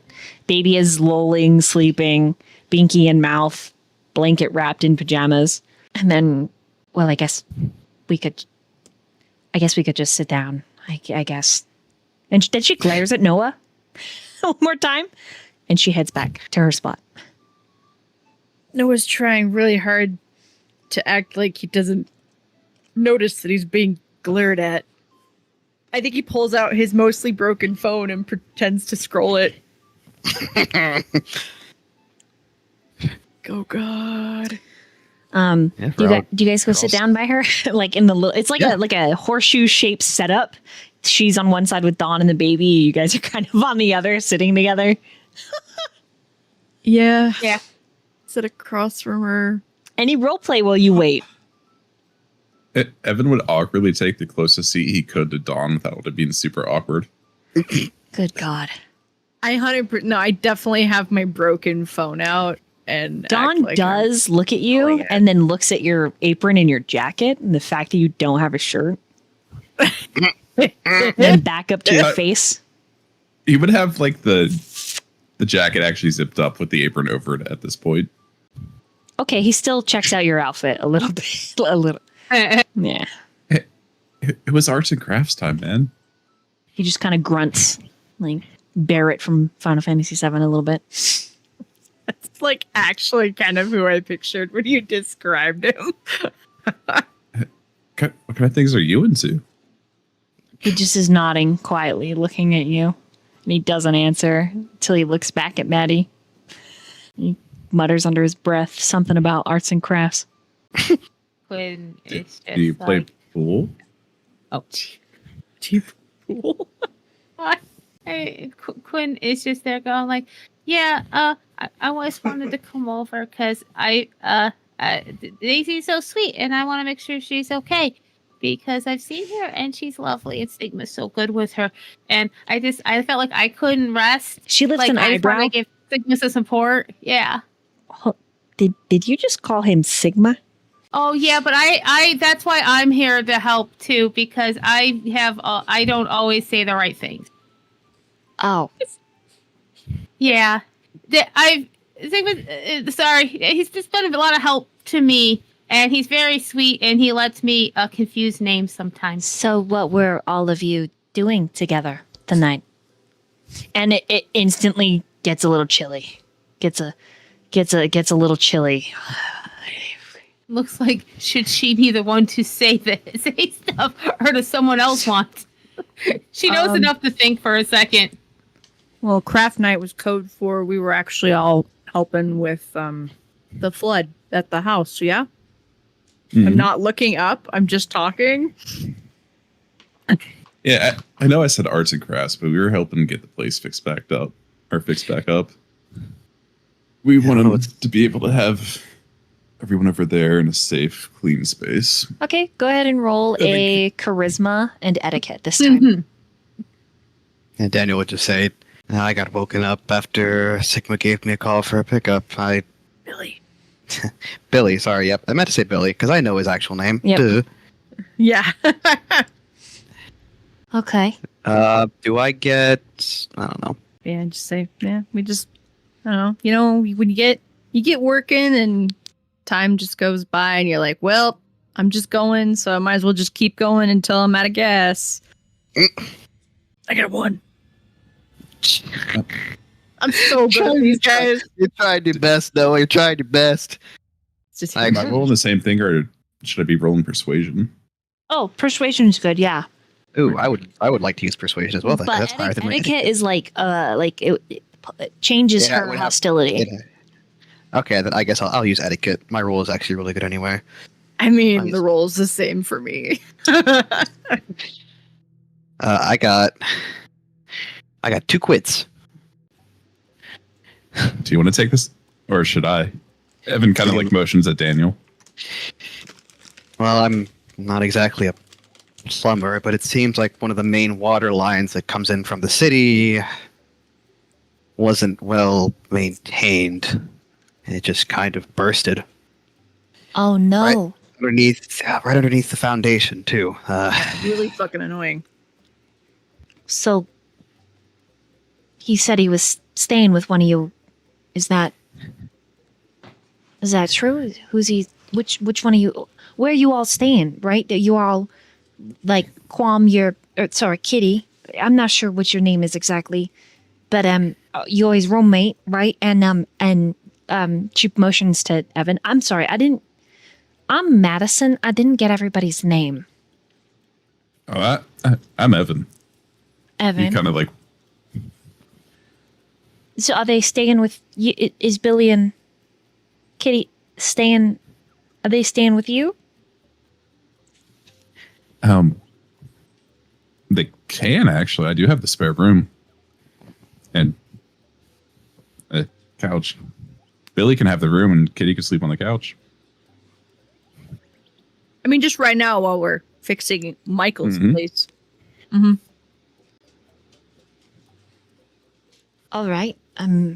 That okay. I'm just asking, like, how long do you think that foundation thing's gonna last? Like, you see, we swap the custody. Like, we go back and forth. I want to know my kids are gonna be safe. Yeah, that's perfectly understandable. Probably a few weeks or so. Yeah, I'll have to get in contact with a contractor, get them out there, get a consultation, figure out how far the damage goes exactly. But a couple weeks is probably a safe bet, at least as far as an educated guess goes, or uneducated, as a matter of fact. Are you all gonna mind if I come take a look at your place?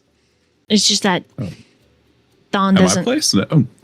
It's just Dawn doesn't really like it when Billy. You know about his difficulties, Mm-hmm. Yeah, like his. I'm aware. I've been at it for a while as a sponsor. It's been a up and down.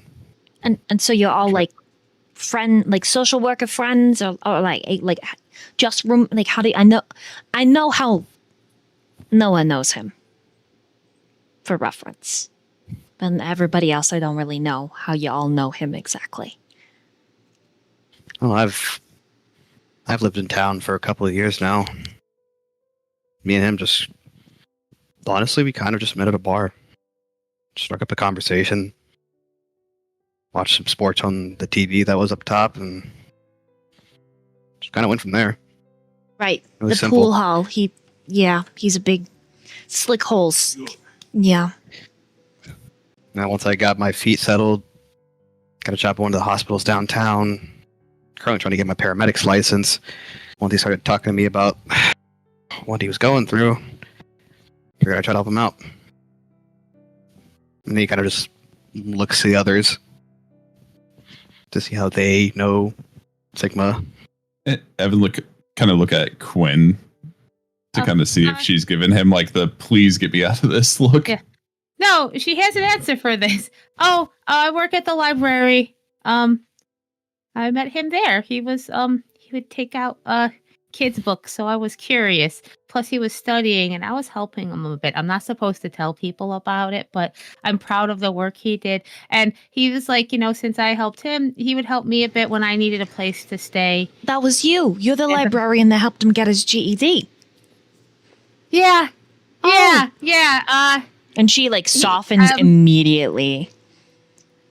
Yeah, I'm not supposed to, like, I know he wants to keep. Oh, don't worry. I won't say anything. Yeah. I just like he'd pay me $50, and I told him he didn't have to. That was my job, but he took it very seriously.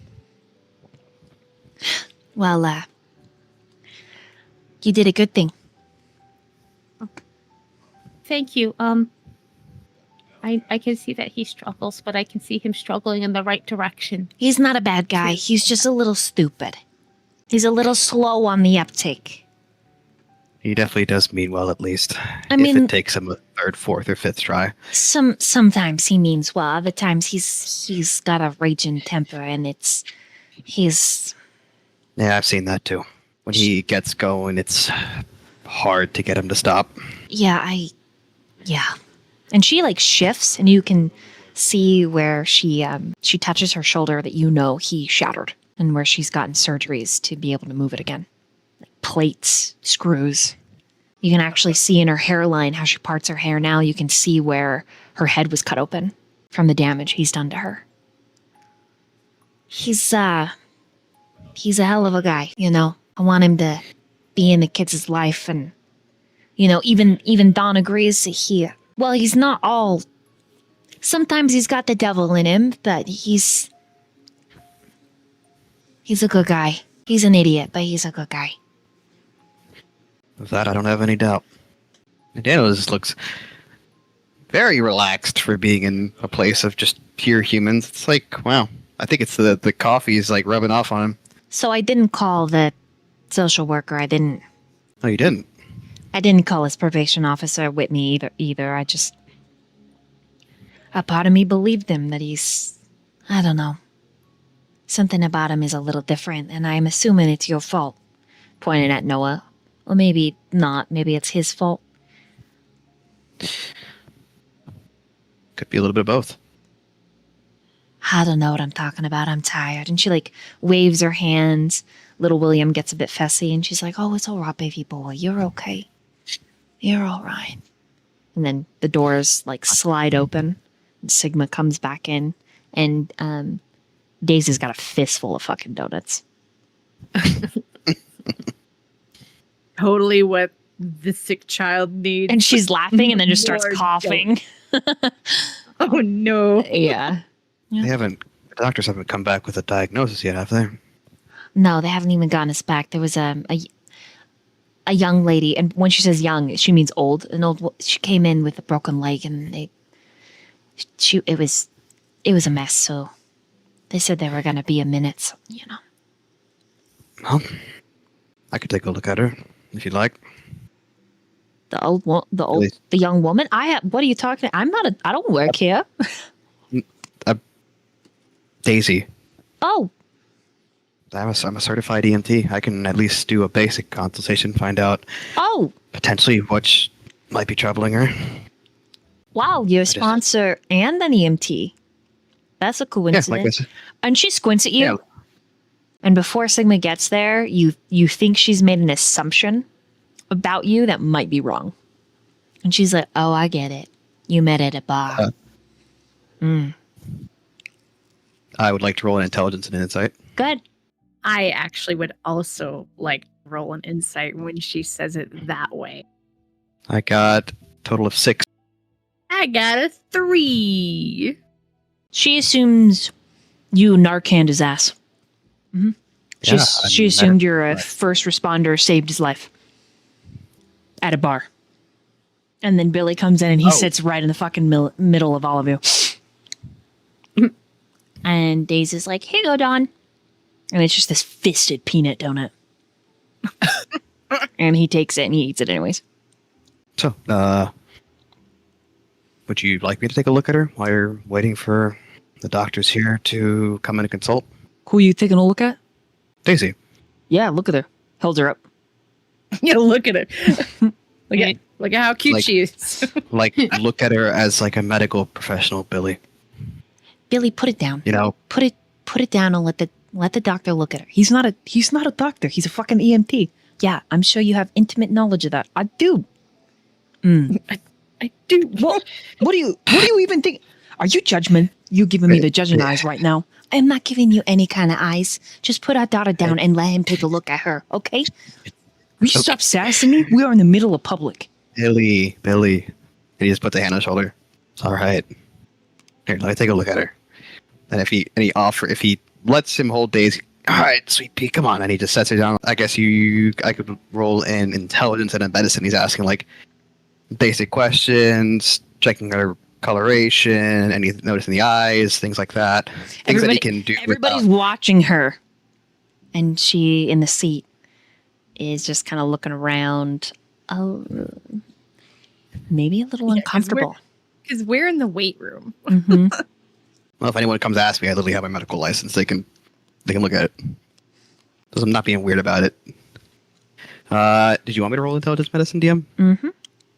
Okay, cool. Would first aid come in play here? Yeah.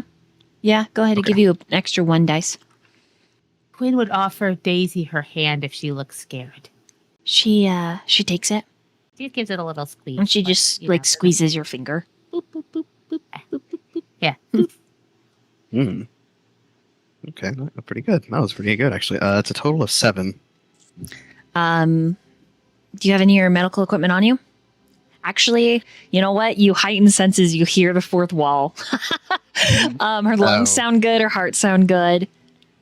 She is quite congested and probably just a typical cold by the guess of it. It's probably been coming on for a couple days, and then just maybe the excitement of Halloween, not sleeping, eating a bunch of candy. Probably just finally caught up with her. The IBU is helping her fever. She will not perish today. It has been getting particularly crispy out, or brisk, not these last couple of nights. You said you took her out for a Halloween, right, Billy? Yeah. She wore a jacket though. Yeah. I doubt it's immediately from last night, because it doesn't feel like it's that severe, but I think she might just be dealing with a minor cold that's just been creeping up on her these last couple of days. Plus, he looks at the donut that she was eating. The large amount of sweets that she's been eating is probably throwing off her immune system and her equilibrium. Sigma is staring at you, and Maddie is staring at you, and they're both staring at you with a different kind of parental concern. Sigma's like, there's nothing wrong with her eating that many calories. And the way he says it is like big eyeballs. But the way Maddie is looking at you is like, there's everything wrong with her just eating all of that sugar. Billy, did you let her eat candy before she brought it home? Well, yeah, I let her eat whatever she wanted. And she like slaps his arm and he flinches. And she's like, you shouldn't be, what kind of a father does that? And he's like, a good one. A good father lets the kid that went to the house and talked to the stranger for the candy eat it. Daniel facepalms. Billy, that phrasing is not going to win you any points. Michael. Sorry, Danny. Can I talk to you over there by the water fountain for a second?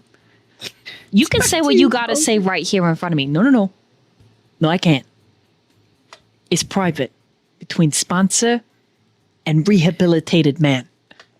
And he stands up. Right now. And he goes over to the water fountain. Kind of just looks at Maddie, just kind of shrugs his shoulders, and he just goes and follows, I guess. And she's like, Mommy, can I go over to the water fountain too? And she's like, yeah, sweetie, go ahead. Yeah, she takes her tiny little self over there as he's talking, and he's like, Danny, you know what I am, right? Right. Okay, well, she's already displaying signs of being that. I'm a little bit worried that this fever might be a sign of that. You know, a little bark, a little woof. I need you to help me get my kid out of here. You... Okay. And she's like, "Boo! I made it!" And he's like, "Oh, you did! You made it! Oh, you made it!" Lifts her up. Open your mouth and show Danny. Show Danny what? Just open your mouth.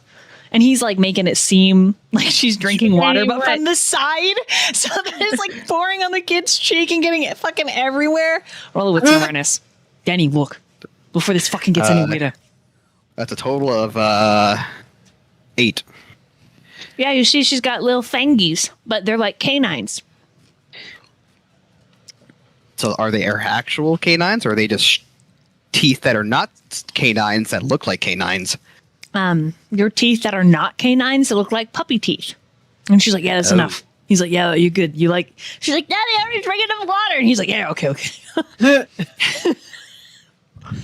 And his eyebrows are lifted. The kid slammed away almost 10,000 calories on Halloween. We hit so many different locations.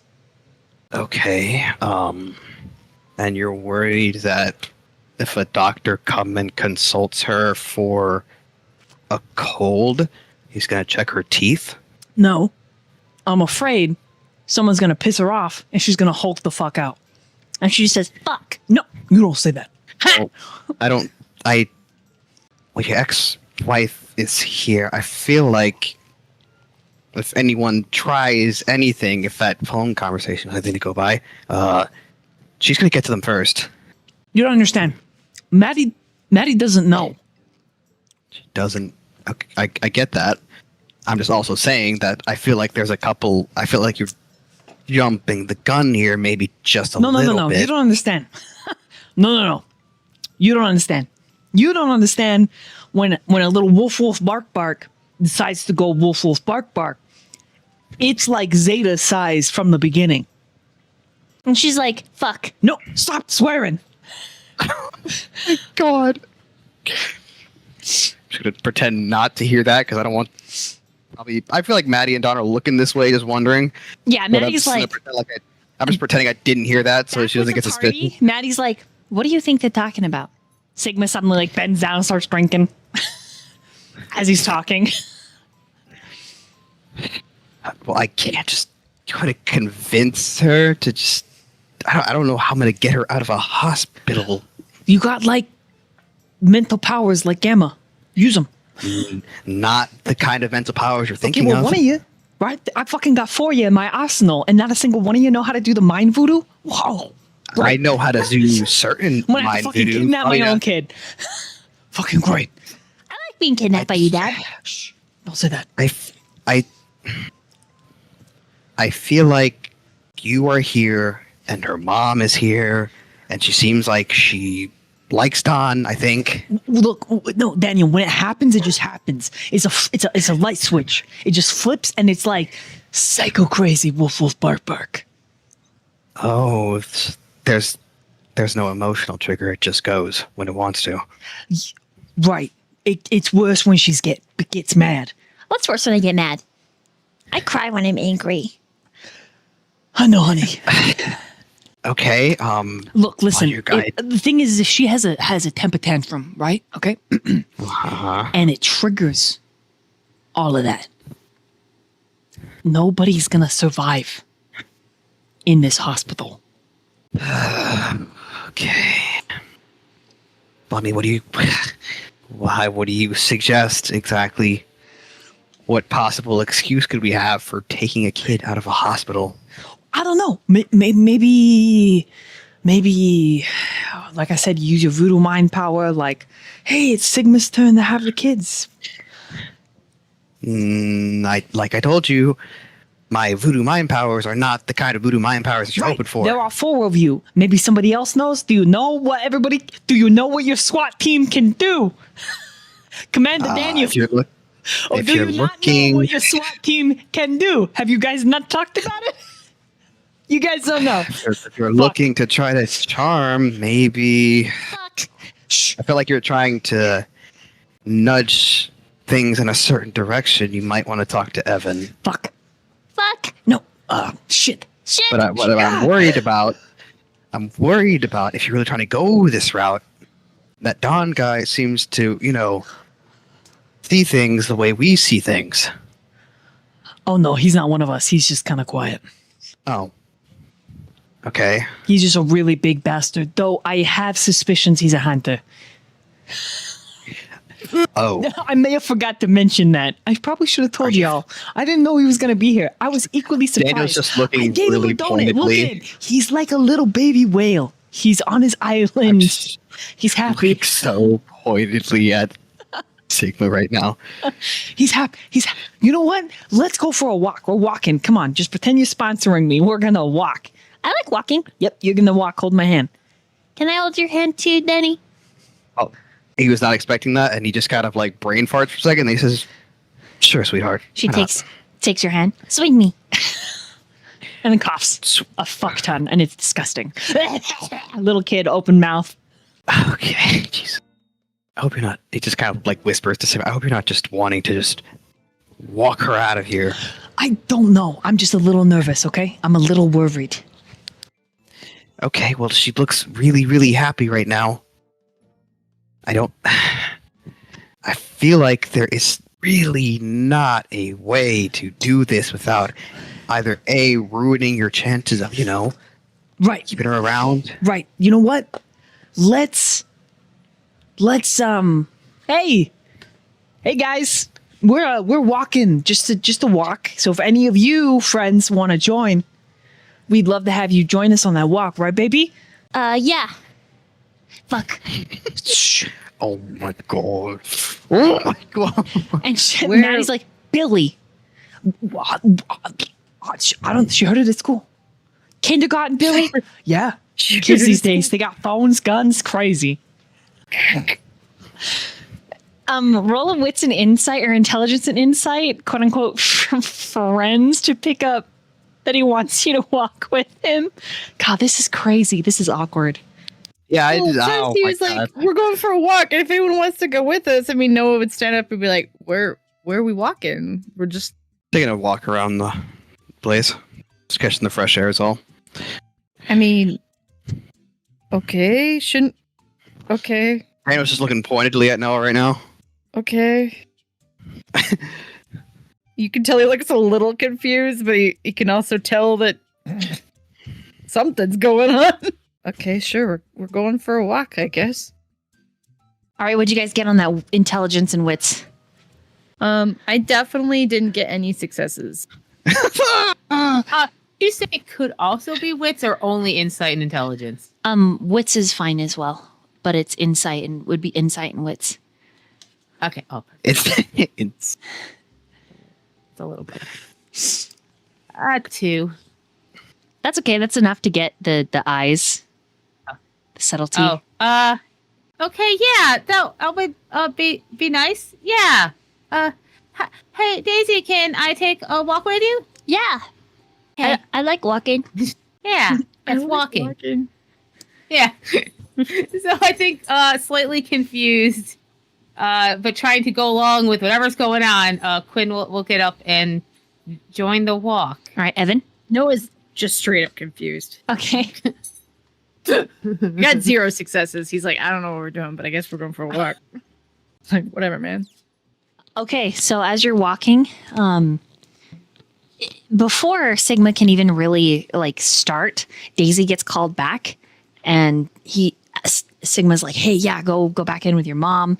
Dawn considers staying out in the waiting room, but Maddie wants him to go back, but he eyes all of you and then goes back.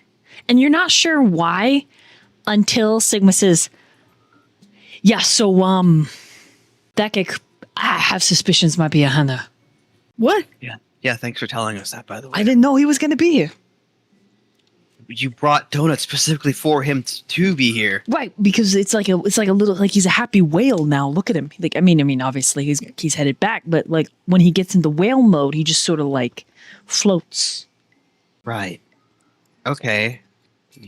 Are we out? So she got Maddie got called back and Daisy got called back, correct? Yep, and Dawn goes with them and baby Will, and he basically takes you guys out the exit for a quote unquote smoke break, and then he'll be right in. And he's like, anyways, the TLDR is my first shift, I had a fever, right? It started at like a 102 and then it spiked up to a 110 and I just ripped out of my own skin. I'm a little bit worried with Miss Daisy that that's what's going to happen, right? Because the kid slammed like 10,000 calories. Did I detect a fever when I was looking at her? Yes. Starting Did it feel like, starting did it feel to be like a high fever? No, it felt like it was being affected by the IBU, but it's his Got baby. valid. So, Okay, but it could also be a cold. right, but it could be that she's going to shift and kill her mom, and we can't do that. So, what I need from you with your hoodoo vampire abilities is for one of you to be able to change some memories a little bit so I can take Miss Daisy home, just in case. I'm just fast and punch things really hard. Good. Okay, good. Yep. That's useful. I have yours and can turn into a fox. That is also useful, but in different circumstances, just like Noah. You and Noah are in the same box as me, okay? And Evan, my last hope. I like turn and look at Evan slowly. He kind of like, I can make people see things for just a second. See things? He kind of shrugs at that. Hold on, like hallucinate? You can make people hallucinate for a second? Yeah, but just small things. Okay, wait, so you can't Malcolm anybody or Gamma anybody. Yeah, we're not Malcolm. God damn it. You got the wrong group of amps. Fuck! Sorry. Okay, I gotta get in there. I'm gonna just kidnap her. So get the car ready. No, that is a No. terrible idea. We're not doing that. No, that's gonna be not good for you. He's just ever walking in the backwards. He's future. like, it's either that or she maybe murders everybody in this whole fucking hospital and then they kill my kid. Dawn kills my kid because she's a bark, bark, wolf, wolf. Just keep an eye on her, and if she gets weird and twitchy like she's about to burst, then grab her. Oh But my don't God. grab her yet. Oh my God, okay. Okay. Yeah. He literally just shows breathe. all Deep signs of breath. a cold. Literally. Oh my Deep God. breath. I'm just gonna have to, And- I'm gonna have to kidnap my own child. No, Have you're not faith. gonna have to. That she's not gonna shift right now, because if she does shift right now, we're all fucked. And if luck fucks us tonight, then and she acts like she's about to, then you can grab her. But just calmly. It's over. Everything's ruined. And he's walking backwards. Not yet. Not She's yet. gonna kill everybody. Everyone. Deep Bloody. breaths. Deep Bloody breaths. mess. Terrible No. bloody mess. It's not gonna happen. Not with that attitude. And then he disappears into God, I the. hope he doesn't just kidnap his daughter. I could maybe make them have to evacuate the urgent care. He's I mean, already inside. I mean, we don't even know if that's actually gonna happen. He could just be Generally paranoid. did show all the signs of a cold. Right. I'm sure he's probably just worried because that's a pretty valid worry, but I'm sure it's fine. Hopefully he takes the advice and doesn't actually just run out, because that's not gonna be good for anyone. I don't know how far back they got taken into the hospital, so I don't even know how much heightened senses would help me here, especially with all what happened last time. I tried to use that. Basically just got overwhelmed with noise. I think we're literally just gonna have to cross our fingers and The question is, do you guys wait or do you take action? Problem is with this particular group right now, taking action either might get us A, in trouble, B, get us a masquerade breach, or C, have an angry hunter on our ass.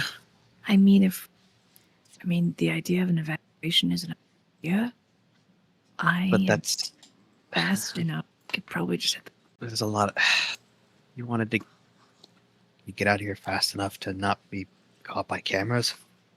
when I want to be fast, Daniel, camera's not gonna see it. Just an idea. They at least have that as a fallback, I suppose, but I think the point is to get her away from people before the possible shift happens, not when it's already. I would So like that's- to look up to the sky, DM. Mhm. Is there a full moon tonight? You know, from what you know of shifters, that would be accurate. But according to werewolf lore, it does not matter the phase of the moon. Yeah. It's not a full moon tonight, actually. It's, Doesn't really. yeah, it's, Nope. It's just a thought. I'm not making any assumptions off of the moon phases. I'm just looking. But I'm also not an expert in Garu lore. yeah. Shh. Shh. It's pretty, shh. It's pretty calm. God, I really wish we had Malcolm here. Oh man. But we don't.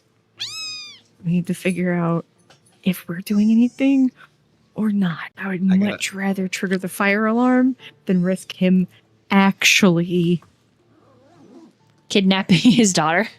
kidnapping his daughter and ruining actually his life as far as his children are concerned. Fuck it. If you're sure you're not going to get caught, well, actually, I'm going to roll a wits and awareness and see if there's any cameras immediately where we are right now. He might not be seeing that he's moving, but somebody, if they were to look at a camera and notice one person suddenly there and then suddenly not, might cause a problem. I mean, he wouldn't just do it right then there. He's not, I mean, little, but he's not completely dumb. Not saying he is, but this is just Daniel being his kindred self and looking at all possible avenues that. So a potential in general, masquerade. do you guys act or do you We're probably going to pull the fire alarm. wait? I mean, Noah would rather wait. He would rather wait. He wants to know what everyone's opinion is, though. He's like, look, Daniel's medical opinion is that he's pretty confident it's a cold because it shows all signs of the cold. The congestion, the fever, everything. The cough, the dizziness, it all points to a cold. At this point, Daniel, you're not sure how it gets in your hand, but you're holding another cup of coffee and sipping it. It just Mhm. have that. I think it's just a cold, and I think I'm gonna trust my gut on this one and say we wait. I think it's just a cold, too. I'm worried about him overreacting. Okay. Should we just wait then? Stay close by? Yeah, I think we should just wait. I'll go wait in the waiting room. I mean, we can all wait in the waiting room. I'm just saying we should. Yeah, okay. Somebody should probably have, just in case, hand on the car. Just have it in idle, ready. Are you serious right now? Should I go find him? Well, they're in the back, doctor. I almost feel like that's tempting fate. I'm in the car and idle, ready to go. Does Quinn do anything? I'm You guys got to come to a conclusive final choice. We're working at it. working on it here. Don't rush us.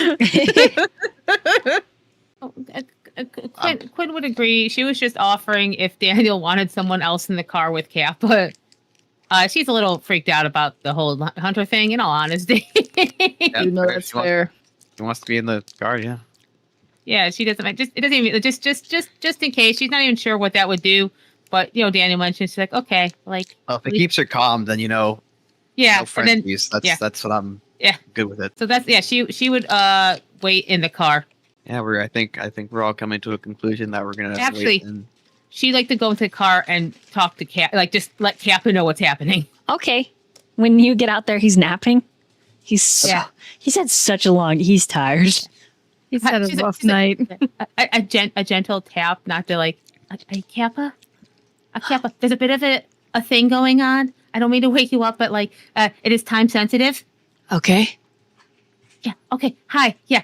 So Sigma thinks that Daisy might be turning. He sits up straighter. because- What? And gets out of the car. Yeah. And he might try to kidnap her. And we don't know What? So that's what's happening. He walks into the. What room are they in? Daniel stops him at the door. He's still blinking back sleep. She's already been taken back. You can't just march in there. They're gonna stop you. We told him to just stay calm, and hopefully that's not what's happening. She legit seems like she's got a cold, so hopefully Sigma's he's being the protective parent that he is, and he's just worried. He sits back in the car. Okay. we just wanted to let you know what's happening in case. Has she been eating a lot? Apparently, she ate 10,000 calories during Halloween. So yeah, But like, I mean, what kid doesn't eat 10,000 calories over Halloween, right? None. That's just a couple of Anyway. hours. I mean, just while Sigma had her, so not When too I- long. When I looked at her, though, she had all of the signs of a cold: fever, cough, dizziness, congestion. So when he told me when he turned, it was a fever, and that was it. It just spiked to all hell. Okay. And he's awake now. Okay. Even if we wanted to, if we had an inkling that it was in fact going to be so much worse, we don't have there's a lot of what ifs if we try to take action here. Especially since apparently there's a potential that Don, I guess Maddie's boyfriend, is a hunter. Oh, good. So if he even has an inkling of suspicion that something supernatural is afoot, and we try to get Maddie or Daisy out of the hospital. So good news. If anybody sees her shift, they're not going to remember it. Bad news. Cameras will remember it. Good news. Get me to a computer and I can get rid of their system. Okay. I don't suppose you have a. I- Do you have a yes, you computer do. anywhere? He looks down. No. I'm assuming you need to be close by to, Depends hack into. on their the system. system. Yeah. But I think you're right. We just wait for now and see. Yeah, I mean, I think we're all just kind of, the last like week has been really wild, and we're probably all just on edge because he's on edge about it too. So I'm sure it's gonna be. Okay. So we hunker down and wait. And with that, Daniel's gonna go sit in the waiting room with his cup of coffee that just manifested into existence, like it sensed distress. And so you all wait. Yeah. Okay. Quinn, Evan, where do you wait? She knows that Kappa knows now, and she's just like, I'm just gonna hang out in the car. If I'm just never seen by that Don guy again, that's like really cool. You don't mess around with that. That's the thing I know. You don't mess around with hunters, okay? You don't mess around with that. Not at all. Does Evan wait? He would probably go try to chat up some of the nurses. Okay, there's just the one. Her name tag says Sweet. Her name tag is just Sweet. SWEET. Coincidence? I think not. Is there a bench outside? Yeah. I think Noah's gonna wait outside. Okay. And so you're all waiting in various locations. You're talking the nurse up. Okay. Holding his daughter, he comes out. False alarm. Just a cold. Oh, crazy! Like I already told you that. Yeah, well, And Maddie's like, false alarm for what? nothing. False alarm for No. what? We still need to talk about what we found in a candy bag. I'm telling you, I didn't put it there. And then Don rumbles and says, I believe you. And he perks up. You do? Oh, that's pretty nice. Kind of gets a little like, I don't believe this smile. Like, looks at you like, you hear that, Danny? Donovan believes me. I just sound so surprised about it. Well, I mean, It's because you're a natural liar. That's why. And you got a low emotional IQ. I have a high emotional IQ. I'll have you know. I just don't like reading. It's boring. Yeah, well, you're not that good with numbers either. I get them a little mixed up, okay? Could you stop? Anyways, we need to discuss that. Yes, I agree. Anyways, Danny, you were right. Thank you. It's just a cold. Baby's fine. She's got a little bit of Cool. medicine. Great, that is wonderful. Yeah, it is really good. And he's just kind of like pretending to look a little tired, but obviously he's not tired because he's Kindred. But he's got a coffee now, and he's just drinking it. Okay. Daisy was with Maddie, right? Mm-hmm. She's right there. Okay, yeah. So are you going? Am I taking you back, or you want to spend some time here with your daughter? I'm wide awake at this point, man, and I don't have a shift in the morning anyway. Yeah. Maddie, what did you want to talk? Do you want to go to do you want to show me at your place this everything, or I don't know if you coming over is actually a good idea. You see, we've got the security camera that they check. Right. You got that? You like in the backyard too, by Daisy's window? Why? Why would I need it by Daisy? Yes, I got some by Daisy's window. Why? Have you been sneaking into her room? It's maybe, And Daisy's like, maybe- yeah. Daddy's like, Spider-Man. let's maybe not say that out loud in the middle of a hospital, please. Right, we're walking. Everybody, where is everybody? Speaking of everybody? Some are waiting outside. Donovan just grunts. He grunts at that comment. Sigma's just like, I'm so fucked. No, you're not. Relax. Come on. And then outside, like in front of because all in all, it's taken like an hour. All in all. So outside, Noah, you hear them coming out. You're sitting on the bench. Maddie immediately looks at you like she has so many thoughts and words swirling. She like wants to ask you, but doesn't. Sigma looks kind of unfazed by what transpired. It's kind of relieving, but also awkward. Yeah. Right. Donovan is a stone wall.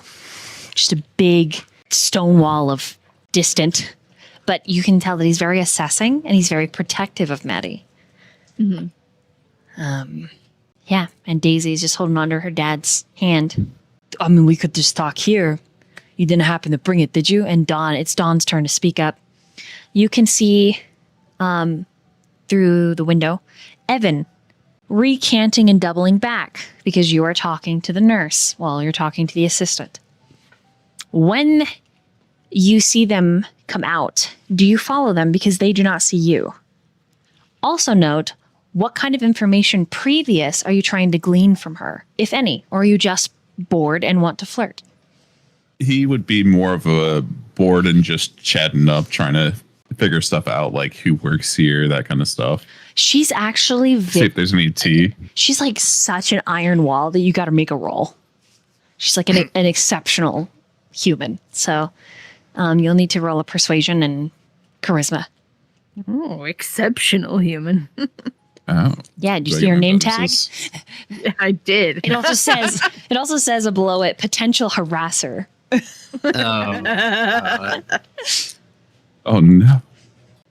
Messy crit 9. Oh boy. Oh dang, you needed a 4. She ends up telling you all sorts of tea. Like there's a doctor who's kind of an asshole. A lot of his patients complain about him. There's another doctor who's hardly ever here because she just had a baby, but she keeps getting sick, and they're really scared that something bad's going to happen. Like with her health, they're waiting. She also talks about a coworker who's kind of a ditz. And then there's another coworker that like expects too much of her. She's like, I just fucking got hired here, bitch. I don't know. Yeah, I mean, she doesn't quite flirt with you because she's taken, but she does compliment you on your outfit and your nice hair.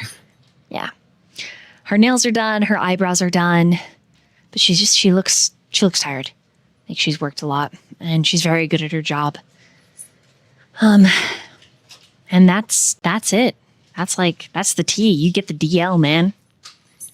And then you hear Sigma because it's impossible not to. He's so loud. Do you follow after them? Yeah, he'd give them like a minute to make it not obvious that he's following them. And then more of like I should go check on the people, or my people out in the waiting room kind of thing. Mm-hmm. And so you wander off following them and back outside with all of you gathered. Maddie says something and it changes the tempo of the conversation. Like everything gets really suddenly super serious. And Sigma's like, what'd she say?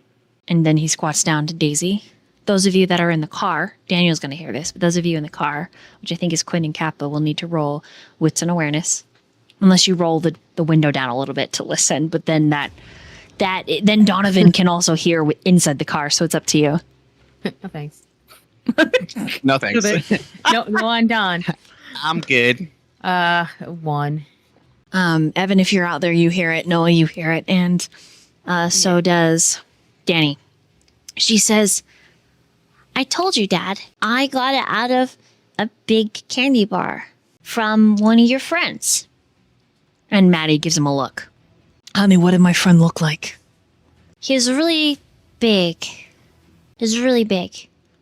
Like fat or like And she like pokes her eye. And he had an owie. and Sigma And- pales. An owie on his eye. Yep. I asked him if it hurt. And Maddie says, Billy, what did you get into? and when he straightens, he looks Maddie dead in the face. I'm gonna need you to let Daisy and Will stay with Grandpa Magnus for a little while. And that's where we're gonna end tonight. Oh, fuck. Oh shit.